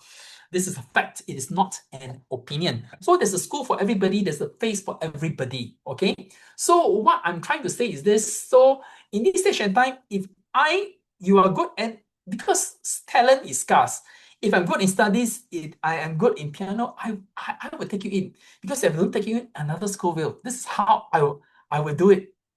Okay, this is how I will do it. So in this case, I think the strategy was not too ideal. If I were the RI teacher, I wouldn't do it. I would want this student anytime, any day. You're number one student in your school, you get very good grades, you are all-rounder, you are super piano player, I'll take you in before the other school does. This is how I will do it, which is why I said that it's unlikely to happen, but does it happen? Yes. Okay? Okay, fine. Let's go on first. I will take all these questions later on. So as you can see, I've taught many students, okay, at all levels. So it's easy for me to give examples because these are real examples, and this is why it's important that you learn from this. Okay, so this is just a framework. It doesn't mean you got to follow it. Everything just is about telling them about yourself, right? Just like last time, how they asked me, why do I want to come to Singapore? I just tell them exactly why I wanted to come to Singapore. I come from this small town called Battapan, and over there, competition is not too intense. And I believe that competition you need to be a little bit more competitive. And that's what my father always says. Without the level of competition, it's unlikely that you can improve too much because you're always living within your own comfort zone. And that is why I really want to have the opportunity to come to Singapore, because Singapore education is very competitive, and that would spur me on to become more intensive and more hardworking in my studies. And I believe that by coming to Singapore, I can take the next step forward. I think it is good enough. You're telling them a story. Okay, so point evaluation, back up with some specific example, reflection, fit. Okay, so example, I just give example. You see, I lead my CCA. They ask you, right? I lead my CCA. Tell us your achievements. Let's say, tell us why we should take you in, right? I lead my CCA. It can be any CCA. Let's talk about chess CCA. So I give an example. The point was that I am the chairman. I am the president of my chess club in my school. The last term, I started an inter-house chess league there. And what surprised me most was how rewarding it was to see quite these companies getting involved in the matches. I hope to bring the same energy to student leadership at ACS. So it can be anything at all. It depends how you frame a story. Okay? So I'll give you some examples. Same question, two answers, spot the difference. A weak answer. My name is Sarah. I'm 12 years old. I study ABC Primary School. I like science and maths. I'm also prefect. I want to come to your school because it's a good school. Thank you. Typical. This is a normal way of answering. And almost everybody, you'll be surprised, university students answer this way. Very common. I hear them all the time. Okay, I hear them all the time. So I'm teaching you life skills. Strong answer. My name is Sarah, and I like to describe myself as a student who learns best by building things and seeing how they actually work. Now, last year, so I give you an example. Last year, always give examples to make your answers richer. Last year, I built a small weather station with my brother for a school STEM fair. Now, we got the data wrong for the first 3 weeks before we figured out that the sensor wiring was off. That project taught me. So you reflect, right? It's just like SBC, whether it is RIPS, the PS framework, which we teach you at master speakers, we teach you at mind fracture, right? That project taught me the fun part of science is being wrong on purpose to figure out why I'm playing here because your science program.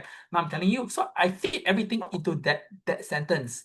Okay, so the weak answer is a CV read aloud. The strong answers also is specific identity, uses specific, clear examples, and how you feel about it. All these things are, that's the reason why I'm teaching you this. This is also important when it comes to speaking contests. Speaking contests, the best speakers are always great storytellers. Okay, so it's very important. Once you can tell a story, everything becomes richer. You inspire the audience. Why do you want to study here? Same question, two answers for the difference, okay? Because it's a very good school. This is a very common question, common answer. Because it's a very good school. No, I think we all need to understand whether a school is good or not, it really depends on the student. Okay, I repeat, when students say that, I always ask them, why do you want to go to this school? They said, I want to go to RI because it's a very good school. I said, how do you know? Do you think RI makes you become a good student? I'm not a product of RI, okay? I was one of the top students in RI. As an RI scholar, I was the top 30 students in RI. So during my time, we had O-level results. My name was on the RI exam board when O-level results released as one of the top students in RI. Am I a product of RI? No, I'm not a product of RI. Because if I'm a product of RI, I won't be able to speak like this. Okay, when I was RI, my teacher told me that I cannot speak. You see, Alvin, you cannot speak because you're too shy, you're too introverted. I disagree because RI didn't give me the platform.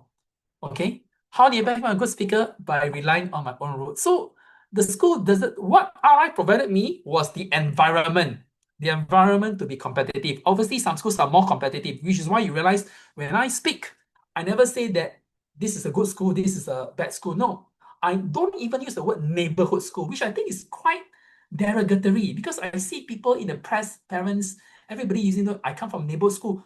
There's nothing wrong with coming from neighborhood school. If you come from neighborhood school, I'm even worse. I came from Batu Pahat Montfort Primary School. If you are staying in neighborhood school, mine is the neighborhood of the neighborhood of the neighborhood. It's a kampong school, right? So it's every school would have their students, but the level of competition is different, correct? Compared to the school in Malaysia where I came from, and compared to RI, it's a completely different ball game. The level of competition is abundant, and mine was even different because I was in the best class in RI. I'm not in the ordinary class. Ordinary class RI, not much of a problem. Best class in RI, top in results in O levels, top in results in A levels. That's a completely different matter. So the level of competition was extremely intense. That was the environment RI gave me. But when it comes to whether the teachers are good or not, it really depends. You're lucky you get good teachers. You are not so lucky you get bad teachers. Happens everywhere, all school. So I want all you to think about it this way. Go to a school which fits you. I always tell students, go to a school which fits you. The school provides a certain environment, but it's what you do in the school that ultimately matters. Whether you go to Anderson JC, whether you go to Ngee Polytechnic, whether you go to Bedok Secondary School, whether you go to Hougang Secondary School, whether you go to ACSI, whether you go to SJI, everything depends on what you do in the school. It's what you do in the school which ultimately matters. Okay? And I always mention it's not a neighborhood school. There's nothing wrong with being a neighborhood school. And I never use the word neighborhood school. I always use the word, if you go to this school, definitely the competition is tougher. I don't think this is good. Okay? Because this is the truth. Once you speak to your peers, once you speak to whether it's this university, this polytechnic, this junior college, this secondary school, you realize that there will always be some good teachers, some bad teachers, and a lot of average teachers. This will always be true regardless of the school. You don't believe me, you ask your friends, you ask your parents, same. Okay, so it's not the school which is good, it provides you with a certain environment. That's about all there is. How you do, how you progress, is you're on your own. Okay, that's why we must always develop ourselves in a wide variety of areas. Okay, Suzanne, you raise your hand. Okay, so strong answer. I want to come here because of the bicultural studies program. You give them a reason. So it shows that you are actually interested in their school. It shows that you actually want to know, you actually bothered to find out more about their school. I've been reading Chinese short stories on my own since primary 4, and when I attended open house last August, I spoke with Sec 3 student. Now you see, I'm very frank with you, all these questions are university students, because I teach them a lot of time even when it comes to applying for jobs. They cannot answer. Okay? So whether you are going for this or going for that, you must answer. So everybody wants to see clearly, right? The answers are very obvious. Even to the examiner, which answer is more complete? Correct? Everything is the same. Just by impression, just by level of thoroughness, it's really clear that this student is better than the rest in terms of the content. So that is why we have to prepare for that in that sense. Don't need to over prepare, but always needs to come here. I need to come here because of the bicultural studies program at Anglo-Chinese Junior College. Okay, now I want to go to Dunman High because of the bicultural studies program, right? Fine. So again, weak answers could apply to any school. Strong answers, very important. The point there. Weak answers can apply to any school, and this is very important. And many students have this idea. Okay, I always ask them, and this is a very common mistake. They say that I want to join this JC, I want to join this poly, I want to join this school because it's a good culture. Now, you just think about this good culture. It's a very vague answer. What do you mean by good culture? And how do you know? Okay, so this is what I mean by very general and vague answers. Never answer is good culture. Good culture means based on what? What do you know? So if you want to answer that, fine. Then you're going to bring in examples. Like, I believe that Anderson Junior College has a culture. I believe that Bedok Green has a very good culture. And the reason why I say this is because my auntie was part of the alumnus, and all the while she has been extolling the virtues of this secondary school, that JC, that polytechnic, and because of that, I feel very inspired, and I can't wait to get. So you see, you're giving an example, at least you give some ideas rather than just a good culture, very vague. So good culture, weak school, good school, these are very vague. So these are weak answers because you're not giving specific examples. So it's important that you give specific examples, okay? So reflection, I realized that by doing this is about being able to link. Okay, cool. I'm just giving some ideas now. And this was the question which was given to me by MOE, right? When I was competing for the RI scholarship. In 5 years, I'll be in JC1. Of course, you have 5 years in JC1, right? In 10 years, I'll be in university studying architecture. In 20 years, I'll be a famous architect with my own firm and a beautiful house. Fine, I'm just giving you a fanciful example, okay? Your weak answer is very definite, but you can't really foresee the future. You can't foresee. So you see the strong answer here, there is no, and schools hear this all the time. Even as a interviewer, I hear this all the time. And I wasn't just an interviewer. Right now, I'm no longer actively involved in the management of MyStretcher, but in the past, yes, I was. Because as I mentioned, I was a co-founder of MyStretcher. Right now, I'm just involved more in teaching. But in the finance world, I was a manager at one of the big consulting firms. And I was also the CFO. CFO means the top finance guy in 2 listed companies. So you realize that I also interview people, okay, for the finance role, and we see this all the time, which is why I'm teaching you universal skills. Okay, in Sec 4, hopefully have taken the design and build environment more seriously. Right now, my best guess is not definite. I myself have changed my ambitions a lot of times. Okay, a lot of times. Did I expect to become a teacher? No, I never expected to become a teacher. Okay, but that's how it happened, and cool. In mid-year, through an architecture degree, probably at NUS, working on studio projects. Honestly, I don't have a clear answer. That's fine. You're just giving your judgment. Remember, there's no right or wrong.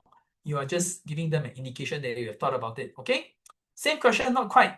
2 answers sound the same, but they really different. What trajectory? Okay. These are 2 different. Remember, this came out in my RI interview, scholarship interview. You realize they appear the same, but they're not the same. One is trajectory, a pathway, and especially when it go future for the workplace interviews, they always ask me, even when I go for my work interviews, they ask me, where do you see yourself 5 and 10 years from now? Very common interview question. You know why? Because it signifies the confidence I have, the ambition. So I tell them in 5 years' time, I expect to be a senior manager in this company. And if I perform well in 10 years' time, hopefully I can assume the mantle of CEO. So you see, there's always a plan. And this answer would show how ambitious you are and also whether it is reasonable. So you see, it is thought through. So it shows a trajectory. Purpose shows ambition. Ambition is a very common question.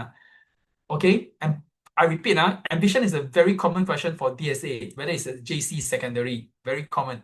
Okay, my ambition is to design spaces that I'm just linking back to the architecture. Okay, and that's the reason why I'm applying for the poly early admission exercise through the architectural program. Okay, fine. Hold on. So just give you an example. Same question, not quite. So that you understand. Why should we choose you and not two of your classmates? Very common question. Okay. Okay, now you all ask me how I answered this question. This was the final question. I told you that I could answer all the questions, even though I only prepared for, okay, there's a reason why I say this. I would have answered it differently this time around. I prepared for questions 4, 5, 6, and I got the scholarship because I did really, really well in 5 and 6. And I could see that they were impressed. All the rest were incidental. All the rest I could still answer. The question which I got stuck was question 7. Okay, I got stuck. I thought for a while because first time interview, but this is a very common interview question. Tell us why we should choose you and not the other candidates, especially now in today's workforce. Tell us why we should give you the scholarship and not the other candidates. I see this question all the time. DSA interviews, yes. Tell us why we should select you and not the other candidates. So think about how you're going to answer this. So I tell you how I answered this. And the reason why I could answer this because I knew exactly who my 2 classmates were. Okay, so I repeat, so this is a unique situation. Whereas in most other interviews, and this is a very common interview question, because you are not going to know who they are. But for me, I know exactly who they were, and I know exactly my school ranking. So you must understand this happens. So my situation is a little bit unique. So let me explain the situation.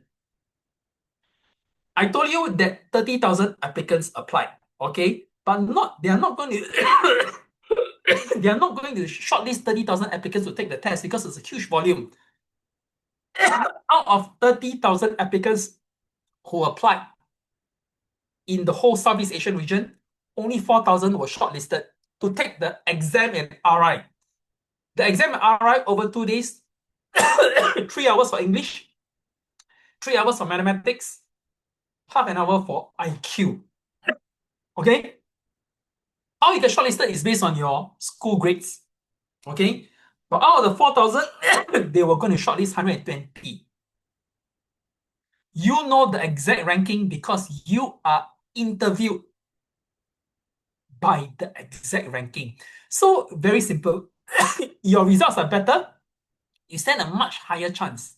Your results are not so good, you end up having less chance. So let me tell you my experience. That's how I got it. This is why I say speaking is important.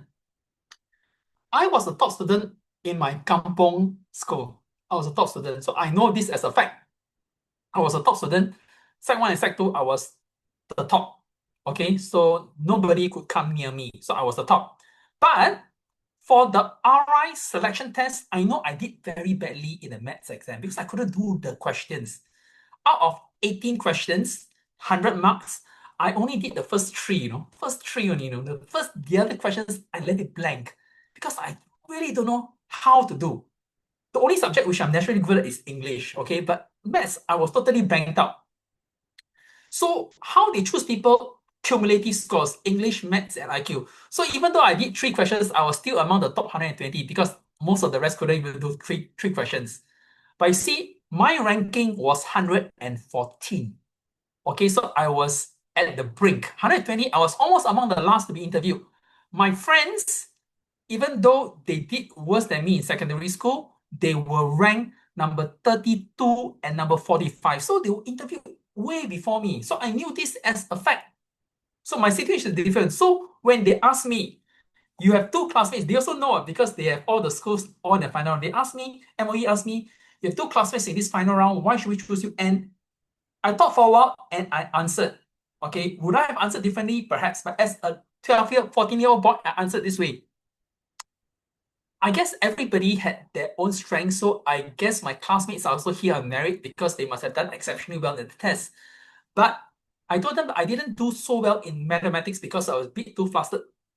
But if you can see from my school results, I'm a very consistent student. So I'm the top student in my school and I've always been number 1. So my classmates may have done better in this, but I suppose consistency over 2 years is an added advantage. So I told them, if you give me the scholarship, I can assure you that I'll do better in all my exams the next time. That was how I answered it as a 14-year-old. Would I have answered it differently? maybe or maybe not, we will discuss this. But you see how I answered it? Yeah, because I know as a fact, so it was a little bit different. Rest interviews, you're not going to know who the rest interview. Okay. Did I think that they agreed with your answer? I think they agreed because they smiled and said, and they said that was a good answer. In my case, okay, but I was stuck for a while on the answer because I really didn't know how to answer. Okay, we'll talk about how he answered because it's a very common question going forward.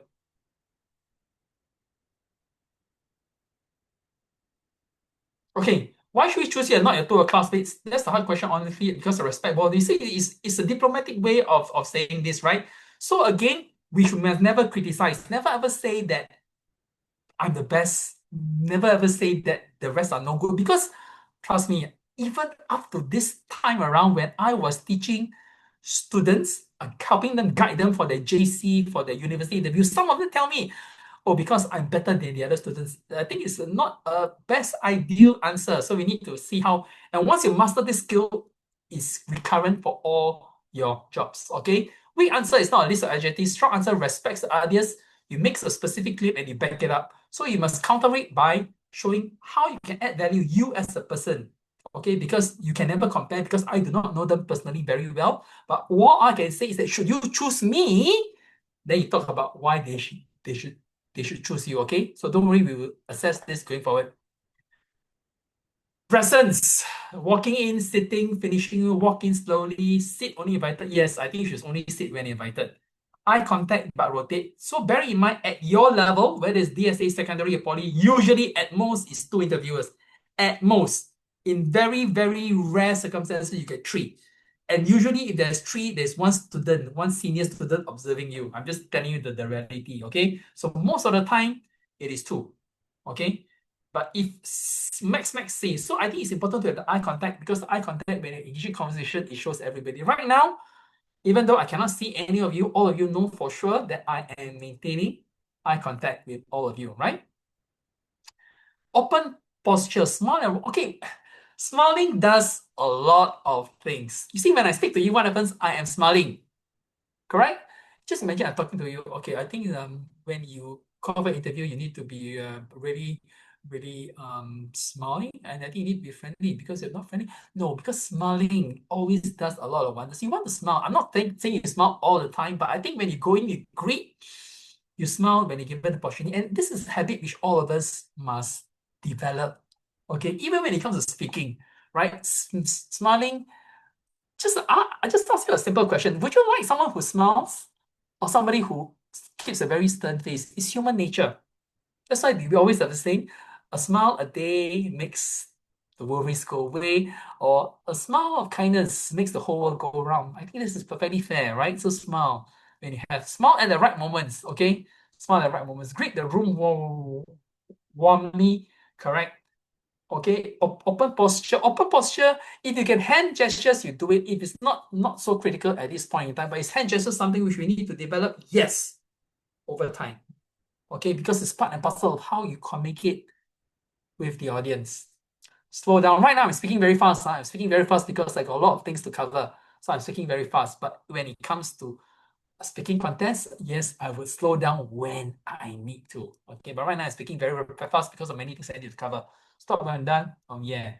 Very common. And so basically that's it. Oh yeah. Okay, common. So think about how you want to end. Okay, the 5-second start. How to begin every answer. I mean, this is not a 5-second rule. You don't need to take this. I'm just giving you an example, okay? The pause does work. If you do not know the answer, I think it's fair to say that, I'm sorry, sir. If they ask you about current affairs and you do not know, I'm sorry, sir, I didn't manage to catch the headlines today, so I'm afraid I'm not able to answer that question. I think it's a fair question. It's a fair answer, okay? Instead of trying to bullshit and you get it wrong, okay? Yeah, so it depends on the question. And sometimes the pause, when it comes to speaking, okay, especially when you give speeches, the power of the pause is very important. Okay, because the pause does a lot of things, but this is not a speaking class, so I'm not going to talk about it now. But going forward, we are having events, monthly events on speaking. So please feel free to join when you're free. Maybe not for the PSLE students, but for going forward, please join them, because we're having a monthly event going for starting from early August. It prevents the basically two filler words. It buys you time, specific of the pause. Look at the interview, ask a question. Generally, yes, you may have 2 or 3 interviewers. You always look at the interview, ask the question first. Otherwise, it feels pretty weird, correct? Just like your oral exam, whether it's primary school, secondary school, JC, the person asks the question, you look at the person first.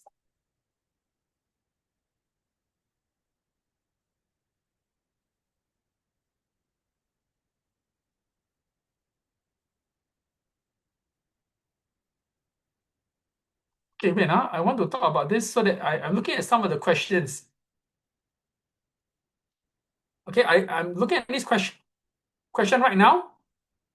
Okay, I heard of it happening just last year. The coaches were saying that school didn't offer this child. You see, the coaches said. It may not be true. Why I say it is true? Remember, I have taught GP students from year 1 when DSA was offered. Moses So, for those of you who were attending, right? Moses So, a Preston scholar, the top student of RI, 9 scholarships, even at Princeton, Wharton, and Stanford. He's now the deputy CEO of my stretcher. I was the one who helped him nurture his DSA skills, interview skills, all the way to university. Right now, he's really, really good. He was a GP student. So let me tell you this. Is it true? Okay, so I want to see everybody. I heard last year the coaches were saying that the coaches say, not necessarily the school, not necessarily it's true. And it's not true now. Why do I say this? I will tell you, if you are a really, really super GP student, you will get in. 100%. I know this as a fact. Okay? If you're an average GP student, you won't get in. So I tell you what has changed. What has changed? So you must know, because I was in this system from day 1. Okay? The first DSA, when DSA was first introduced, I was the one who helped students get in. At that time, Moses was the first one. I helped him to get GP, DSA, RI. Moses didn't get 1 offer. He got 5. He got 5 offers. I said, those times you could still apply more than 3. So this cannot be true. I tell you what happens right now. In those days, so that everybody knows the system. In those days, if you are a GP student, the GP students, there's a separate talent domain for GP students, and it is before the talent domain is open to everybody else. So GP has a specific talent domain, and they apply in May, not June. During those time, if you are a GP student, I can say quite confidently, 70% of all GP students will get in. Before 2015. Why? Because it was a bit geared towards GP students based on academic studies. The 30% of GP students who don't get in are those with poor grades. I repeat, 70%, if you are quite a strong GP student, superlative, 70% are in. Those who don't meet a certain deadline, I know because I teach all these students. Here at my stretcher, we have the top GP students in a number of schools, not just the average GP student, and the not so academically inclined GPs, we have all range. So I can see the grades. Okay. So at that time, 70% of GP students will get in. Then came 2015. 2015, the rules changed because Tharman Shanmugaratnam, the Deputy Prime Minister at the time, he mentioned that DSA is not prejudiced towards the academic students, which is the GP students. So it cannot be on that case because the DSA was supposed to select students by not looking at their grades, which I agree. How do I know this conversation? Because I was on the dinner table with Tharman Shanmugaratnam. Tharman Shanmugaratnam, you know, the president of Singapore right now. At the time, he was the deputy prime minister, okay, and the education minister. Why was I having dinner with him? Very simple. Because Moses was a president scholar. And I was his main mentor. I get invited everywhere, to the Istana, to the MS, because Moses has quite a number of scholarships, right? And all the ministers were there. Prime Minister, Deputy Prime Minister, we had this conversation. Okay, because he asked me my views about the DSA. Okay, so after that, 2015, the rules changed. And at that time, right now, I tell all GP students, you only have 20% chance of getting in. We have many GP students with 4D and they don't get in. Okay, so I would say that what the coaches say cannot be true because they must know the system. Okay, so they were saying that it was what the coaches say, not necessarily what is true. So I'm giving you facts right now. Okay, if you are a really good GP student and you're good in the talent domain, you will get in most of the time. But bearing in mind that this is not exact science, you may still not get in. This is the point I'm trying to say. If you've got some really fantastic students, I'll give you an example. Now the top student of Hwa Chong, Okay, last 2 years, the last top student Hua Chong, he was a very, very strong GP student for D, but he didn't get the DSA. Okay, but right now he's the top student. So it is not exact science. So this is my point. So what you say, I disagree. I would probably disagree unless you can give me more information. So as a general thing, I would disagree. Again, it depends on the talent domain. If you're not good in the talent domain, it's end of the story. Okay. The I don't know recovery, it will happen. This how to turn it around for disaster into composure points. Don't worry. Okay. Just remember, if nothing works, chill. Okay. It's not life and death. Always remember, once you are able to have this mindset, then nothing phases you anymore. And this is something which I always tell students you can develop. You can develop. Okay? Apologizing, I see this all the time. No, you don't need to apologize. This is part and parcel. Just take it as part and parcel of your learning experience. Okay? And these are some good examples for you. Pause, give yourself a moment. Say honestly, I really have a short answer to that. Can I share what comes to my mind? I think it's fair. Talk about what do you know that's nearby, even if loosely related. Okay, that's the best thing I can do. I would love to read out it, then smile. Okay, so I think it's important. Don't panic and flustered because it is going to be very obvious. At this level for DSA primary, DSA secondary, it's not going to be so critical. But at the higher levels, it becomes a little bit more important. Okay, so what I'm trying to say you now is that this is not high stakes. Even there is this, because you must know how they choose. Most of the time, this is my frank opinion. It's not a fact. So once the frank opinion, once I have the profile, I have in mind more who ranks higher. There will always be an internal ranking. Okay, even before the selection, they have an internal ranking. Which should come first, which should first. Then your interview would either seek to confirm or invalidate. And this happened in my case. Why I say that? Because I told you, right? You know, I told you RI chose 18 scholars that year. You know how many were in the top 20 by exam listing? Out of the 18, 14 were from the top 20. Number 1 to number 8, they were all in the top.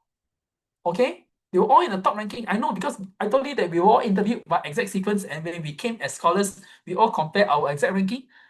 Out of the 18, 14 were already chosen in that sense. Even though some of my fellow classmates, fellow ASEAN scholar mates, many of them cannot speak at all, but because they're very good in their studies, they still got their place. I got in at 114, squeezed into the last 4 places because I did very well in the interview. So you see, so this is the point which I'm trying to say. So there was an exact predetermined idea. I managed to barge in because I did really very well. So can it change things? Yes, it can. Okay.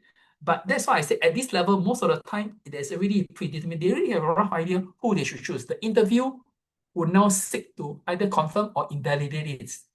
Okay, so I think this is something which you must all bear in mind. It's just the same like when I interview people, when I was in the finance industry or when I was at my structure, right? The first thing I look at your grades.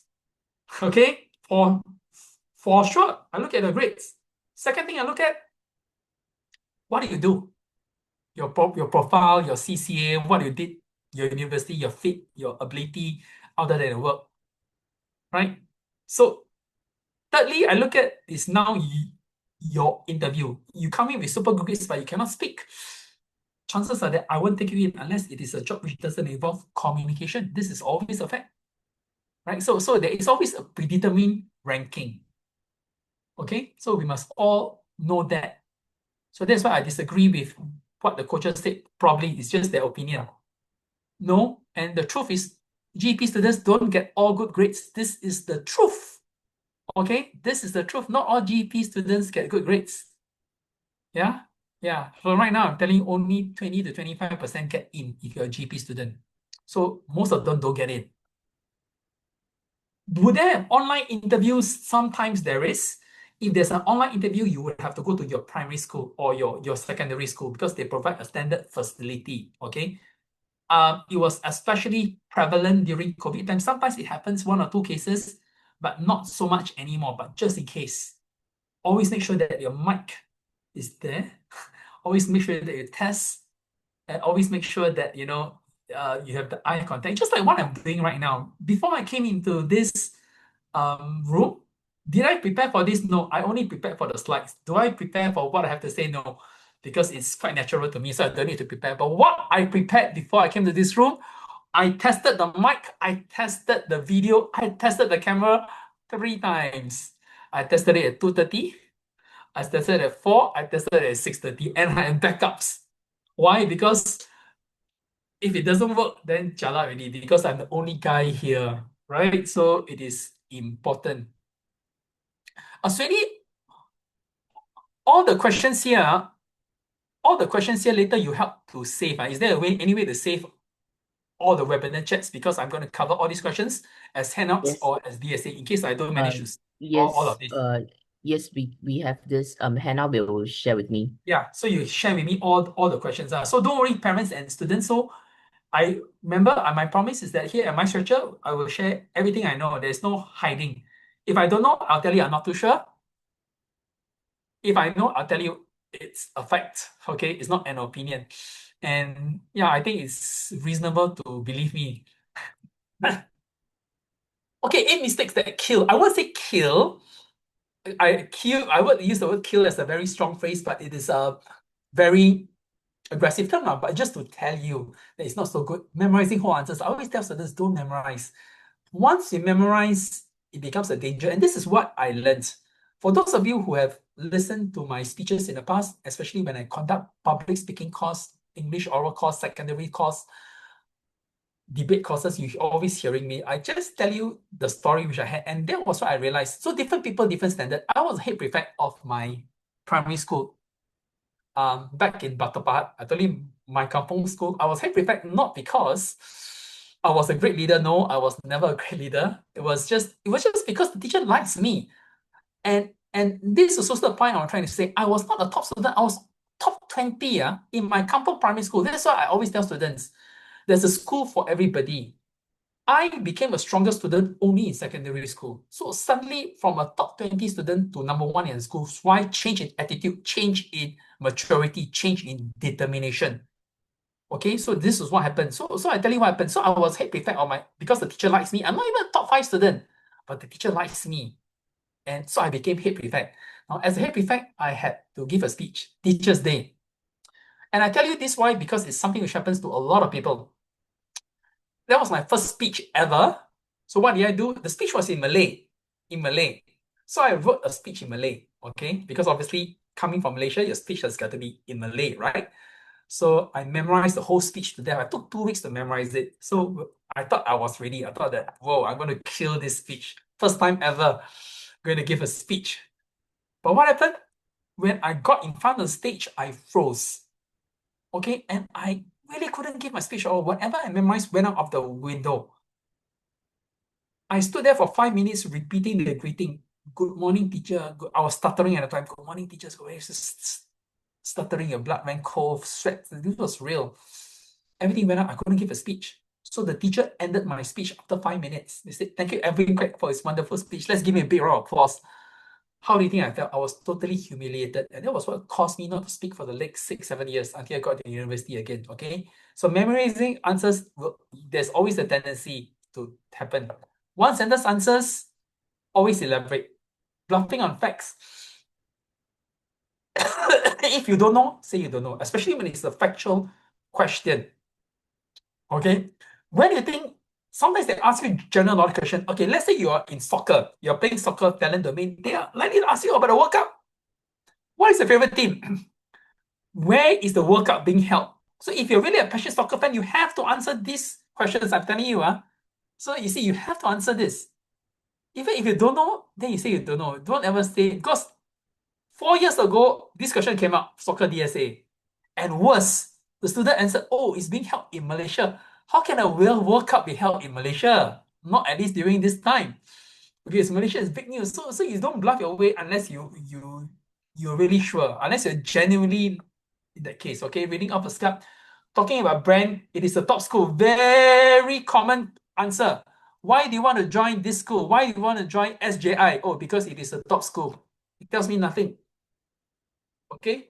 Why do you want to join Nanyang JC? Oh, because it's a top JC. Why do you want to join Innova JC? Oh, because it's a very prestigious JC. Why do you want to join Temasek Poly? Oh, I think Temasek Poly is a good poly. It just tells you nothing. You got to elaborate. We got to go beyond this. Okay? Bragging without humility, comparing schools. I never ever put down schools. Okay?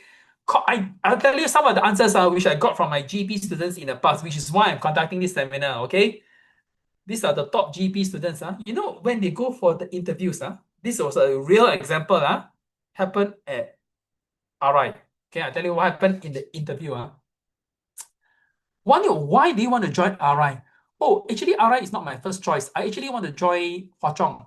But my mother said that I got to apply to RI because it's a favorite school, so that's why I'm applying.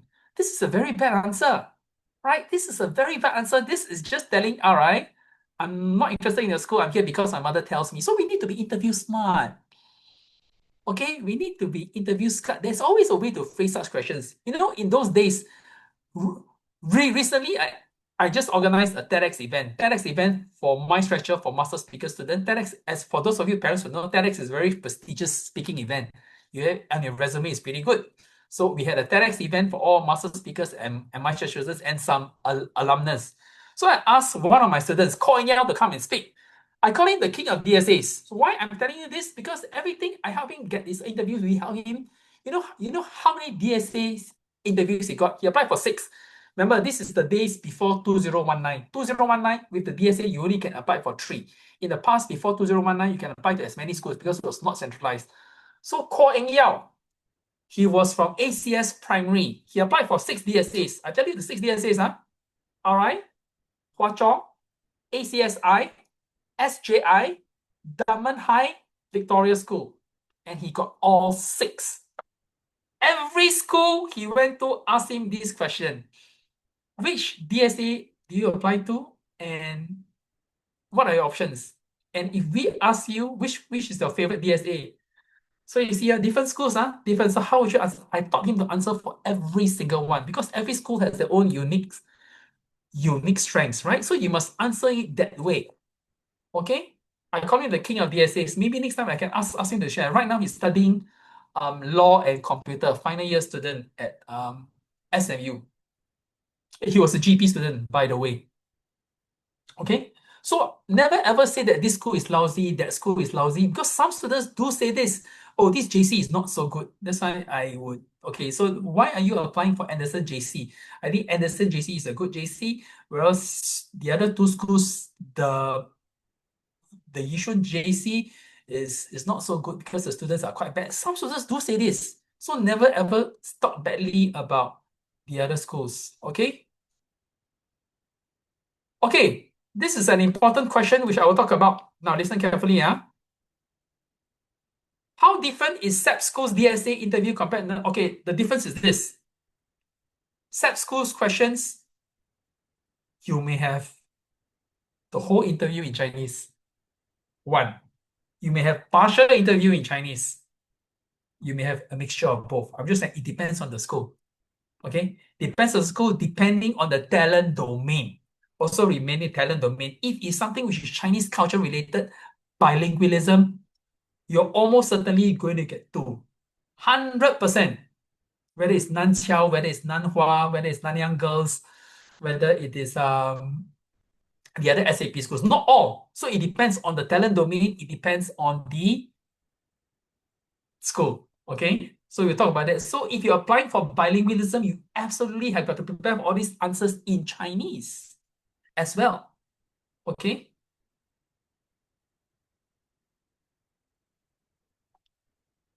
Yes, I will teach you how to answer this. I will teach you, this is a very important interview technique which I'm going to teach all of you how to answer this. And that was how I taught Kuek who got the 6 DSA. Because you see, we need to be, you see how you answer these questions, because it is clear that RI has a higher competitive ranking compared to Victoria School, right? So you cannot say in your interview that I want to join Victoria School because it is the top school, it's the most competitive school, because it's not going to work, because everybody who sees that knows that RI is ranked higher. So what do you say then? Okay, as I always mention, there are ways to say this. Okay, and this is what I'm going to share with you. And maybe in the final handout, ask me anything. Okay, comparing schools, never ever criticize your competitors, because we need to be diplomatic. This is always true. Okay, we need to be diplomatic. We are not behaving like Donald Trump. Okay, you look at President Obama, they're all very diplomatic. Donald Trump is a little bit unique in his own way. I think it's very difficult to replicate what he does, because everything is for himself, and he gets away with it because of a certain aura. Okay, but we do not belong in this category, so we must do it in a certain way without criticizing. Donald Trump get away with criticizing, but not all of us here. For better or for worse, not having a question for them is a very common question. They always ask you, most 99%, whether it's at JC, Polytechnic, interview, scholarship, university, workplace, they will ask you, do you have any questions? May not have for group interview, but solo interviews will always generally have this question. So what are you going to ask? One of my students actually asked a question. Oh my God, my JC question. My JC student, sorry, the secondary school student applying for JC. Excuse me, sir, when will this interview end? This is not a good question, right? This shows that impatient end, so we must be interview smart. So I will give you some suggestions later on. I think it's good. You show that you're a little bit different from the rest, because most of the rest say, oh, no questions. Either that, or they say, give you that sort of question, which is not ideal. Parent role or interview day, arrive. Yeah, don't arrive late. Late is a no-no. And please, if you're driving, please account for the traffic. Because the worst thing you want to do is to arrive late. I'm not too sure whether you read in the news yesterday. It was in the news yesterday. It was also on Mothership. What happened? Do you recall what happened? It was in the news yesterday. If you're reading the news, you know. There was this news article yesterday, CNA or Mothership, about there was even a video clip. What happened? There was this farmer. Okay, they're all very poor. So all the while they have been, I'm just giving you some background on why he was so frustrated. So he was helping, he got all the extra jobs, he borrowed money to help his daughter apply for medical school in India. So finally she was shortlisted to sit for the exam. Okay, so they set out early, but along the way, traffic jam, that's number one, which they could still do it because they set out early. The problem was that the car punctured. Had a tire, so they arrived on the exam venue 2 minutes after the exam started, medical exam started, and they were barred. Okay, they were barred. No matter how he pleaded, the examiners didn't, but her daughter didn't sit for the exam. So what happened? He banged his head on the wall in sadness.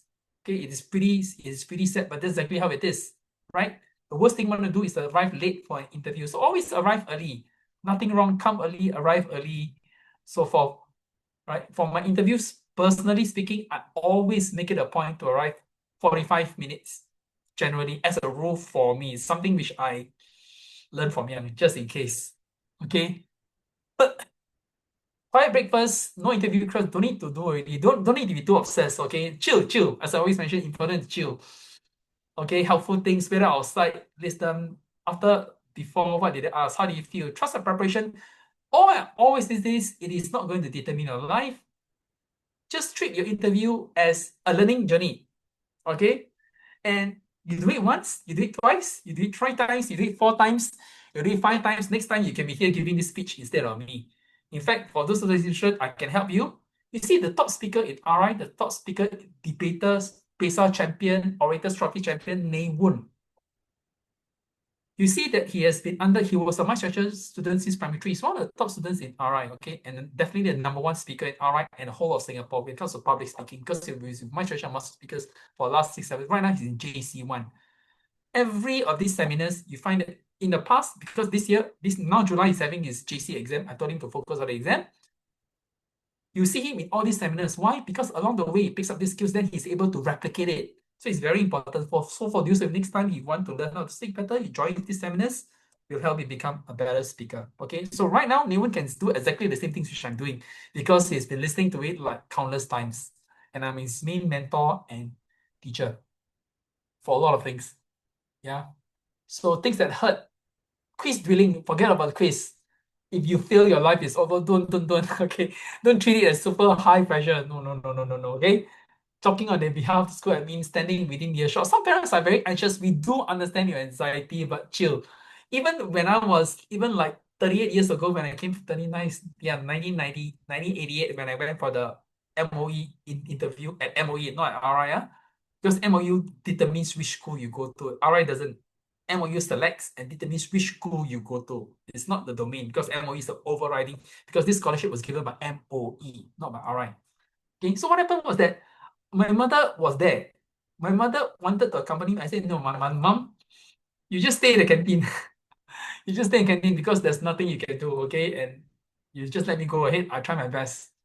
Even though I was nervous at the time.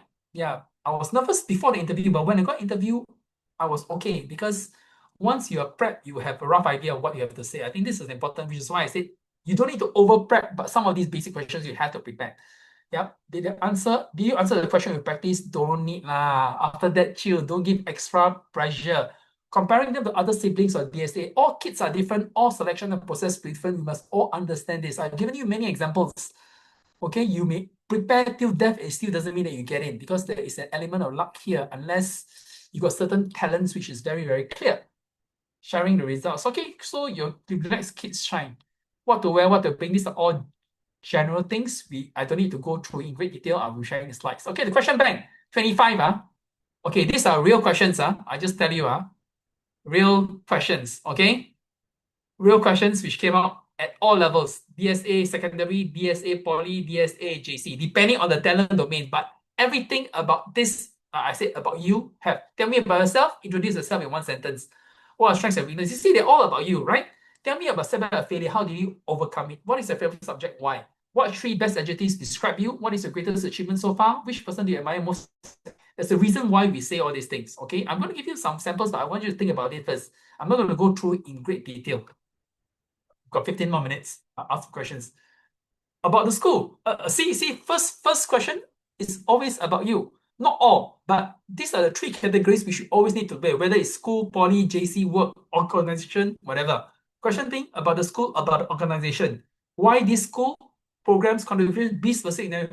Why do you want to apply to our school? Why do you want to join our organization? Why are you applying for this scholarship? How will it contribute to our school? Always a very common question. How will it contribute to our poly? How do you think you can contribute to our JC?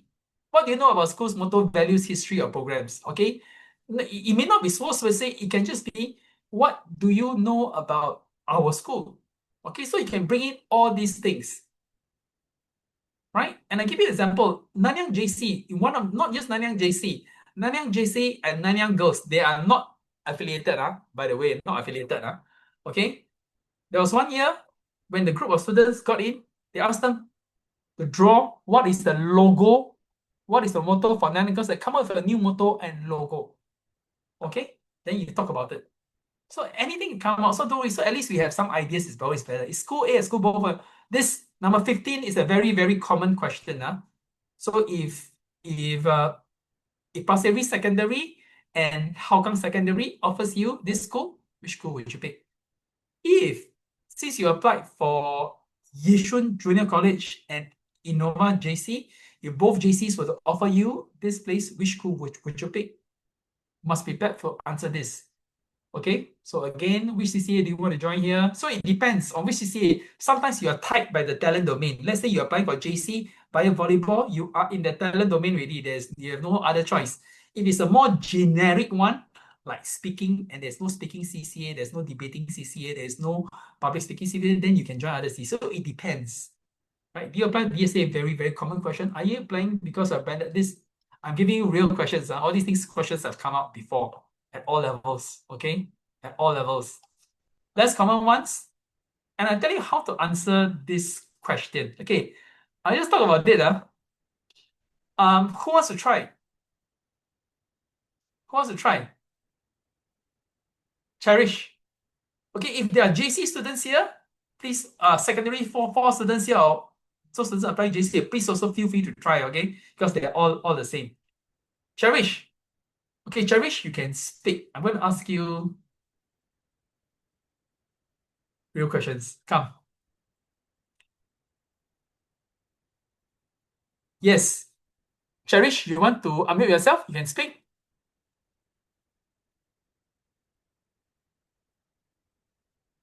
Will they ask what does leadership? These are all typical questions. Okay. These are all questions which we always have to prepare for. Yes, these are all very common questions.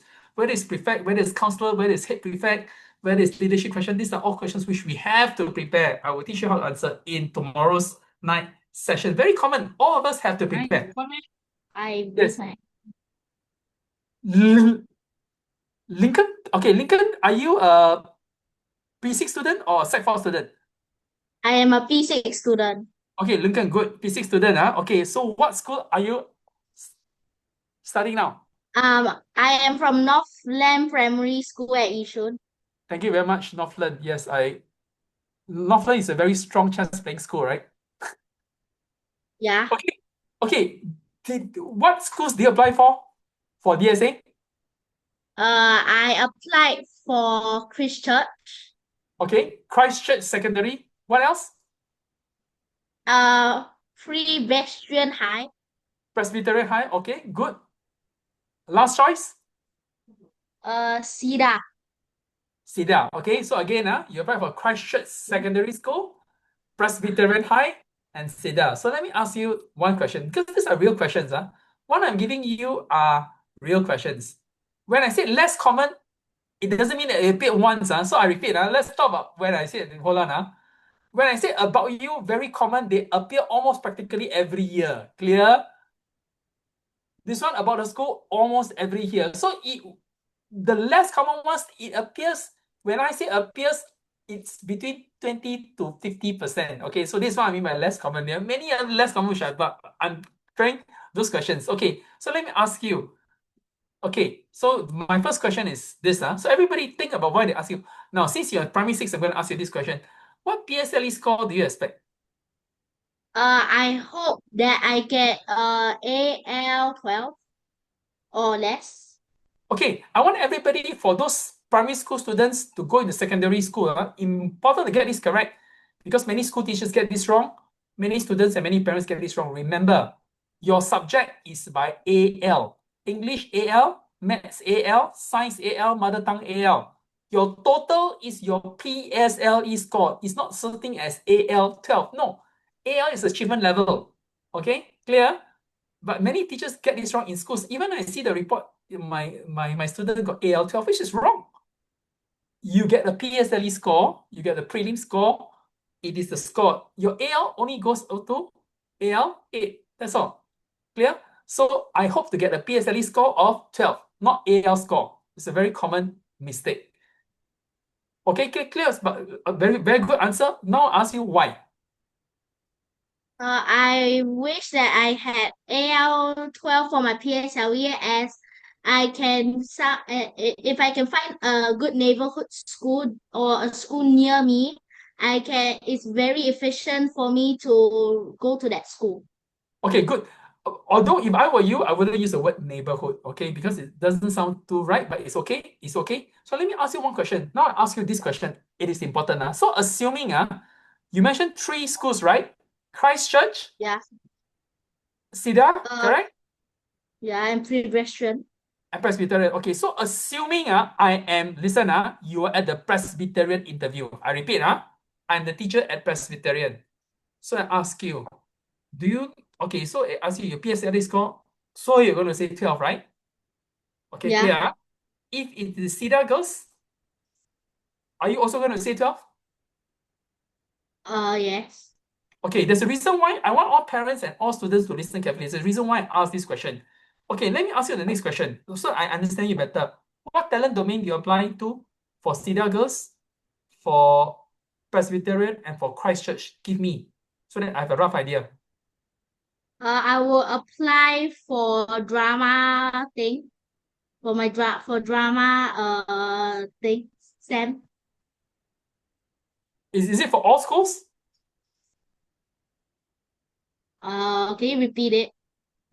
Did you apply for drama for all schools? Do all these schools have drama as the talent domain? I go for STEM. Okay, so it's not the same, So you went for STEM for which school? Presbyterian and Christchurch. Presbyterian Express Church. Okay, then for Cedar Girls. I went for a drama. Okay, fine. Do you know the cutoff point of all these schools? No. Okay, there is a reason why I'm asking this. So all students, your DSA is not based on your cutoff point, but I think it's important for you to know the cutoff point of these schools. Why do I say this? Because let me give you a simple example. If you're applying for Cedar Girls, obviously Cedar Girls, not obviously lah, Cedar Girls is ranked higher compared to Christchurch and Presbyterian. Do you agree? Okay. Yeah. You don't want to put your cutoff point way higher than your PSLE score way higher for Cedar Girls. Let's assume your Cedar Girls cutoff point is 12, and you say that I expect to get 12. You may want to push it closer to the Cedar Girls cutoff instead of having 4 points, because it's a case of showing your confidence. Okay, it is not exact science. It's just something which I always tell students. Like for instance, I give you an example. I give you another competitive school. Let's say you're applying for ACSI. You're applying for ACSI, and then they ask you this question, which has come up before. What PSLE score do you aim to get for what PSLE score do you aim to achieve? Oh, I would like to, hopefully I would try to get a score of 12. Now, between ACS cutoff point is 7, you get 12, is 5 points above.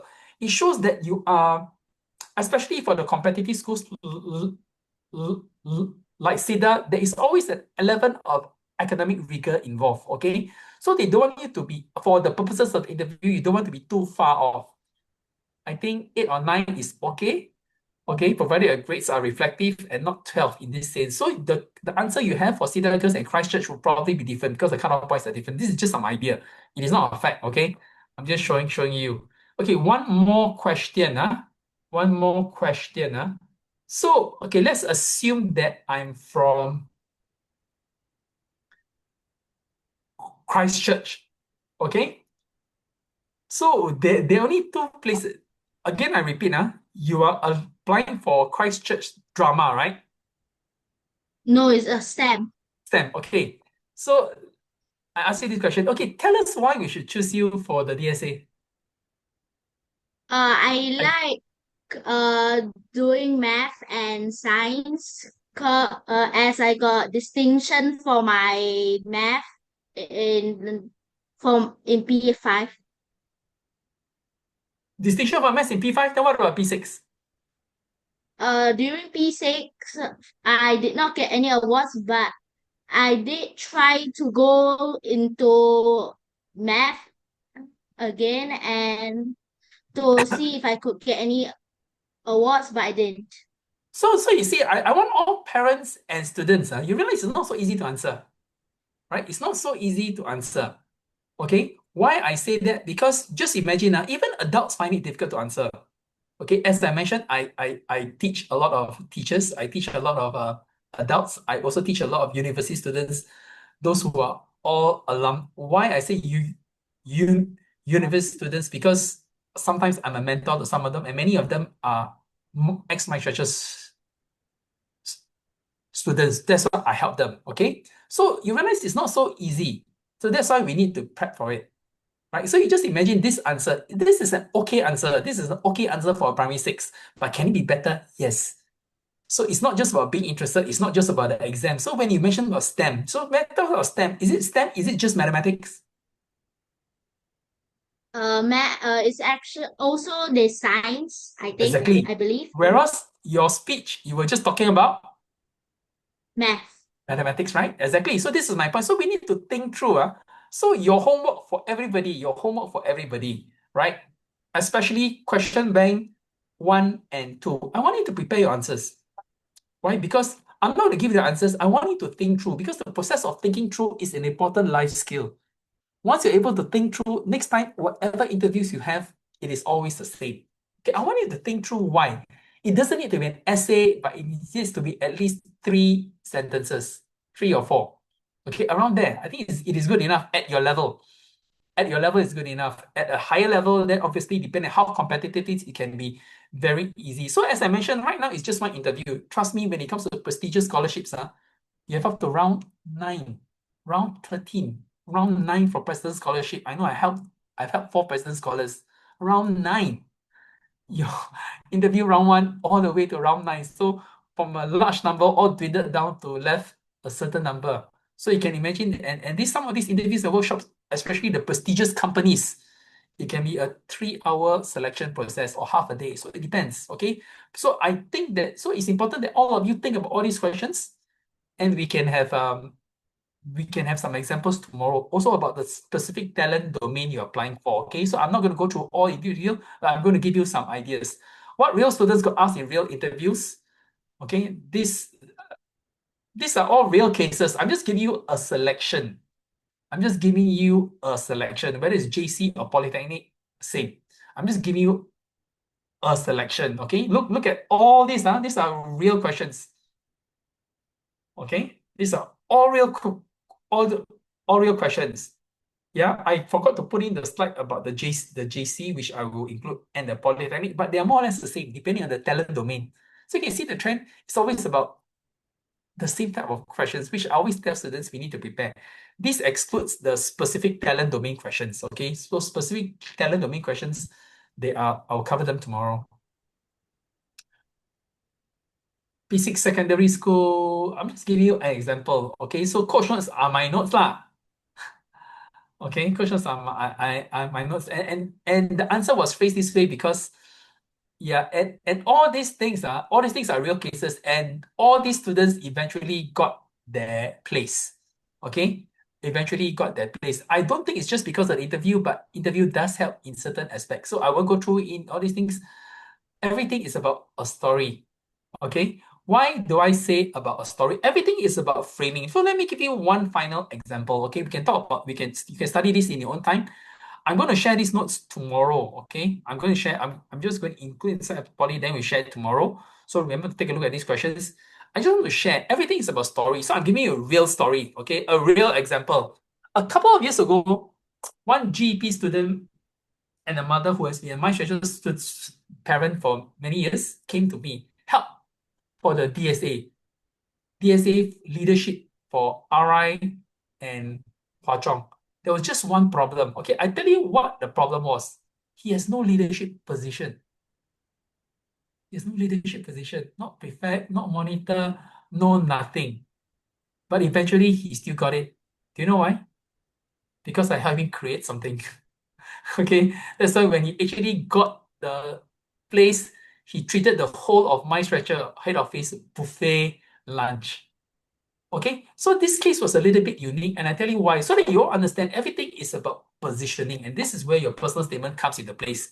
So this student was one of the top 5 GP students at ACS. Okay, top 5. There was only one problem. He always gets put down because his Chinese is weak. Okay, his Chinese is weak. So because of that, if his Chinese is good, he'll probably be the top ACS GP student. But his Chinese is weak, he ends up being top 5. But now there was a problem because the schools, his grades were not good enough. He was a top GP student in ACS, but I told them, if you want to have any chance of a subject-specific domain, you really need to get above 95. If not, for GP student, got no chance. This is from my own experience. So his grades were good, but not good enough for him to get the DSA talent domain. Okay, so eventually he decided on DSA leadership. Now there was just one problem: no leadership. So the question is, how do we manage to swap the story around? Tomorrow I'll talk about it more in the DSA leadership talent domain. So everything is about telling a story, but you must have the substance. Once you have substance, we can frame something about it. That is why for leadership, if you have submitted a personal statement, you better let me see the personal statement. Okay, when it comes to interview, I'll try to help as many of you as possible beyond this, not individually, but as a group. Okay, so example, some of these are all real cases. Again, I repeat, all real cases, and all got 25 practice prompts for the week. Some ideas. Maybe right now, before you get it, you may want to take a snapshot of it, but don't worry, I can take a picture of this, sneak or whatever, but I'm going to share everything of you for this week. And these are all the things which you need to know. Okay, whether it's JC, Polytechnic, just in case. Okay, this will give a great idea. Once you cover all these things, other than the specific talent domain, how to practice this week. Remember, for those of you who are doing your O-levels, those of you who are doing your PSLE, most important thing is your preparation for your PSLE and O-levels. This is It's good to have, but don't over prepare for it. Clear? Don't over prepare for it. Yeah. Bring your questions to section B and C tomorrow, 28 June, same time. I'm going to cover talent domains. Question banks for talent domains, sports and games, performing arts, debate and public speaking, STEM, languages, humanities, biology, leadership, visual arts, per school example. Okay, so these are all real examples. I'm going to share them with you. But this is my point. So even with no real examples, these are what actually come up, because for me, they're quite common sense. Okay, but I would like to share them with you so that everybody is equipped. And this is what we try to add value to all students at MindStretcher and master speakers. So it's important. Section C, ask me about anything. Remember, no question is too silly, no question is too stupid. That's how we learn. Okay, never ever think that whatever you ask is too stupid. And I would like to congratulate all the students who volunteered today. Remember, you're only primary 6. I think whatever answers you gave are all fantastic. So it's not so easy for primary 6 students to answer. As I mentioned, secondary, JC, Polytech are really difficult, not to mention primary 6. So I thought you all did a fabulous job. When I was age, I didn't know anything. I couldn't speak at all. Okay, it was only when I tried to get the scholarship that I became more confident just by learning through myself, but not because of the school. Okay, fine. So I think it's important that we do this on the day of interview. Be relaxed. Okay, all these things are generic things. We don't talk too much. Okay, same things we tell every student before we wrap it up. Don't apply because at least your answer lah. Don't answer. I'm applying for your school. I want to join your school because my parents told me I should apply for this school. That is not the best answer. We can phrase it in a different way. Okay, chase brand names. I always repeat. I always remind all students, don't chase brand names. Okay, and it's not the school which makes you. So you can go to Christchurch, you can go to Bedok Green, you can go to Hougang Secondary, you can go to Serangoon Secondary, you can go to Serangoon JC, you can go to Yishun JC. There's a school for everybody. Just make sure your authenticity comes through. Okay, the brand names are prestigious in that sense, but will they make you who you are? No. As I mentioned, I'm not a product of RI. If I'm product RI, I'm in deep trouble because I won't be able to speak. I know, across generations. Okay, for those of you who think that a school, you see a student speaking very well in open house, of course, they get the best students to speak for open house. Do you think they get the weak students to speak for open house? No. So this is how you need to manage your expectations. Okay, because I teach all these students, so very important that we go to a school which is suitable for you at this point in time. Very, very important. Okay, memorize scripts don't sound like a robot. Clear, focus, authentic. The best interview is the one, and this is what I said right at the beginning, the best interview is the one where you forget you're being judged and start having a conversation. Very, very important. Once you start having a conversation, everything is cool. Okay, everything is cool. Teacher, are you in Japan? One students ask, am I in Japan? Why do you say, am I in Japan? Oh, because I'm wearing this. No, I'm not in Japan. I'm wearing this because it's a MindStretcher hoodie, which I just found after 12 years. Yeah, so I decided to wear it because I thought it looks pretty cool. No, I'm not in Japan. Okay, cool. So that's it. See you tomorrow night. Any questions, please feel free to ask me. And very important, you all have my phone number. I put it here again. No need to thank me. Here at MindStretcher and Master Speakers, we try to help as many students as we can. 92363662. So I'll see you again tomorrow. So in other words, right, this, I mean, beyond your studies, I can generally give you advice on a lot of topics other than mother tongue, because my mother tongue is Malay, is different from Chinese. Yeah. Okay, cool. Thank you very much. So I'll see you again tomorrow night. Any questions, please feel free to ask me then. Thank you. And thank you for being such a great crowd. Yeah. What questions to ask the interviewer, I will tell you. I'll give you some ideas. So don't worry about that. That's why I'm here to help. Okay, cool. Chill. Okay, so whatever I shared today, I will share with you tomorrow. And thank you, Sui Yi, for helping. And thank you all the parents and all the students for being here tonight. We'll continue again tomorrow night.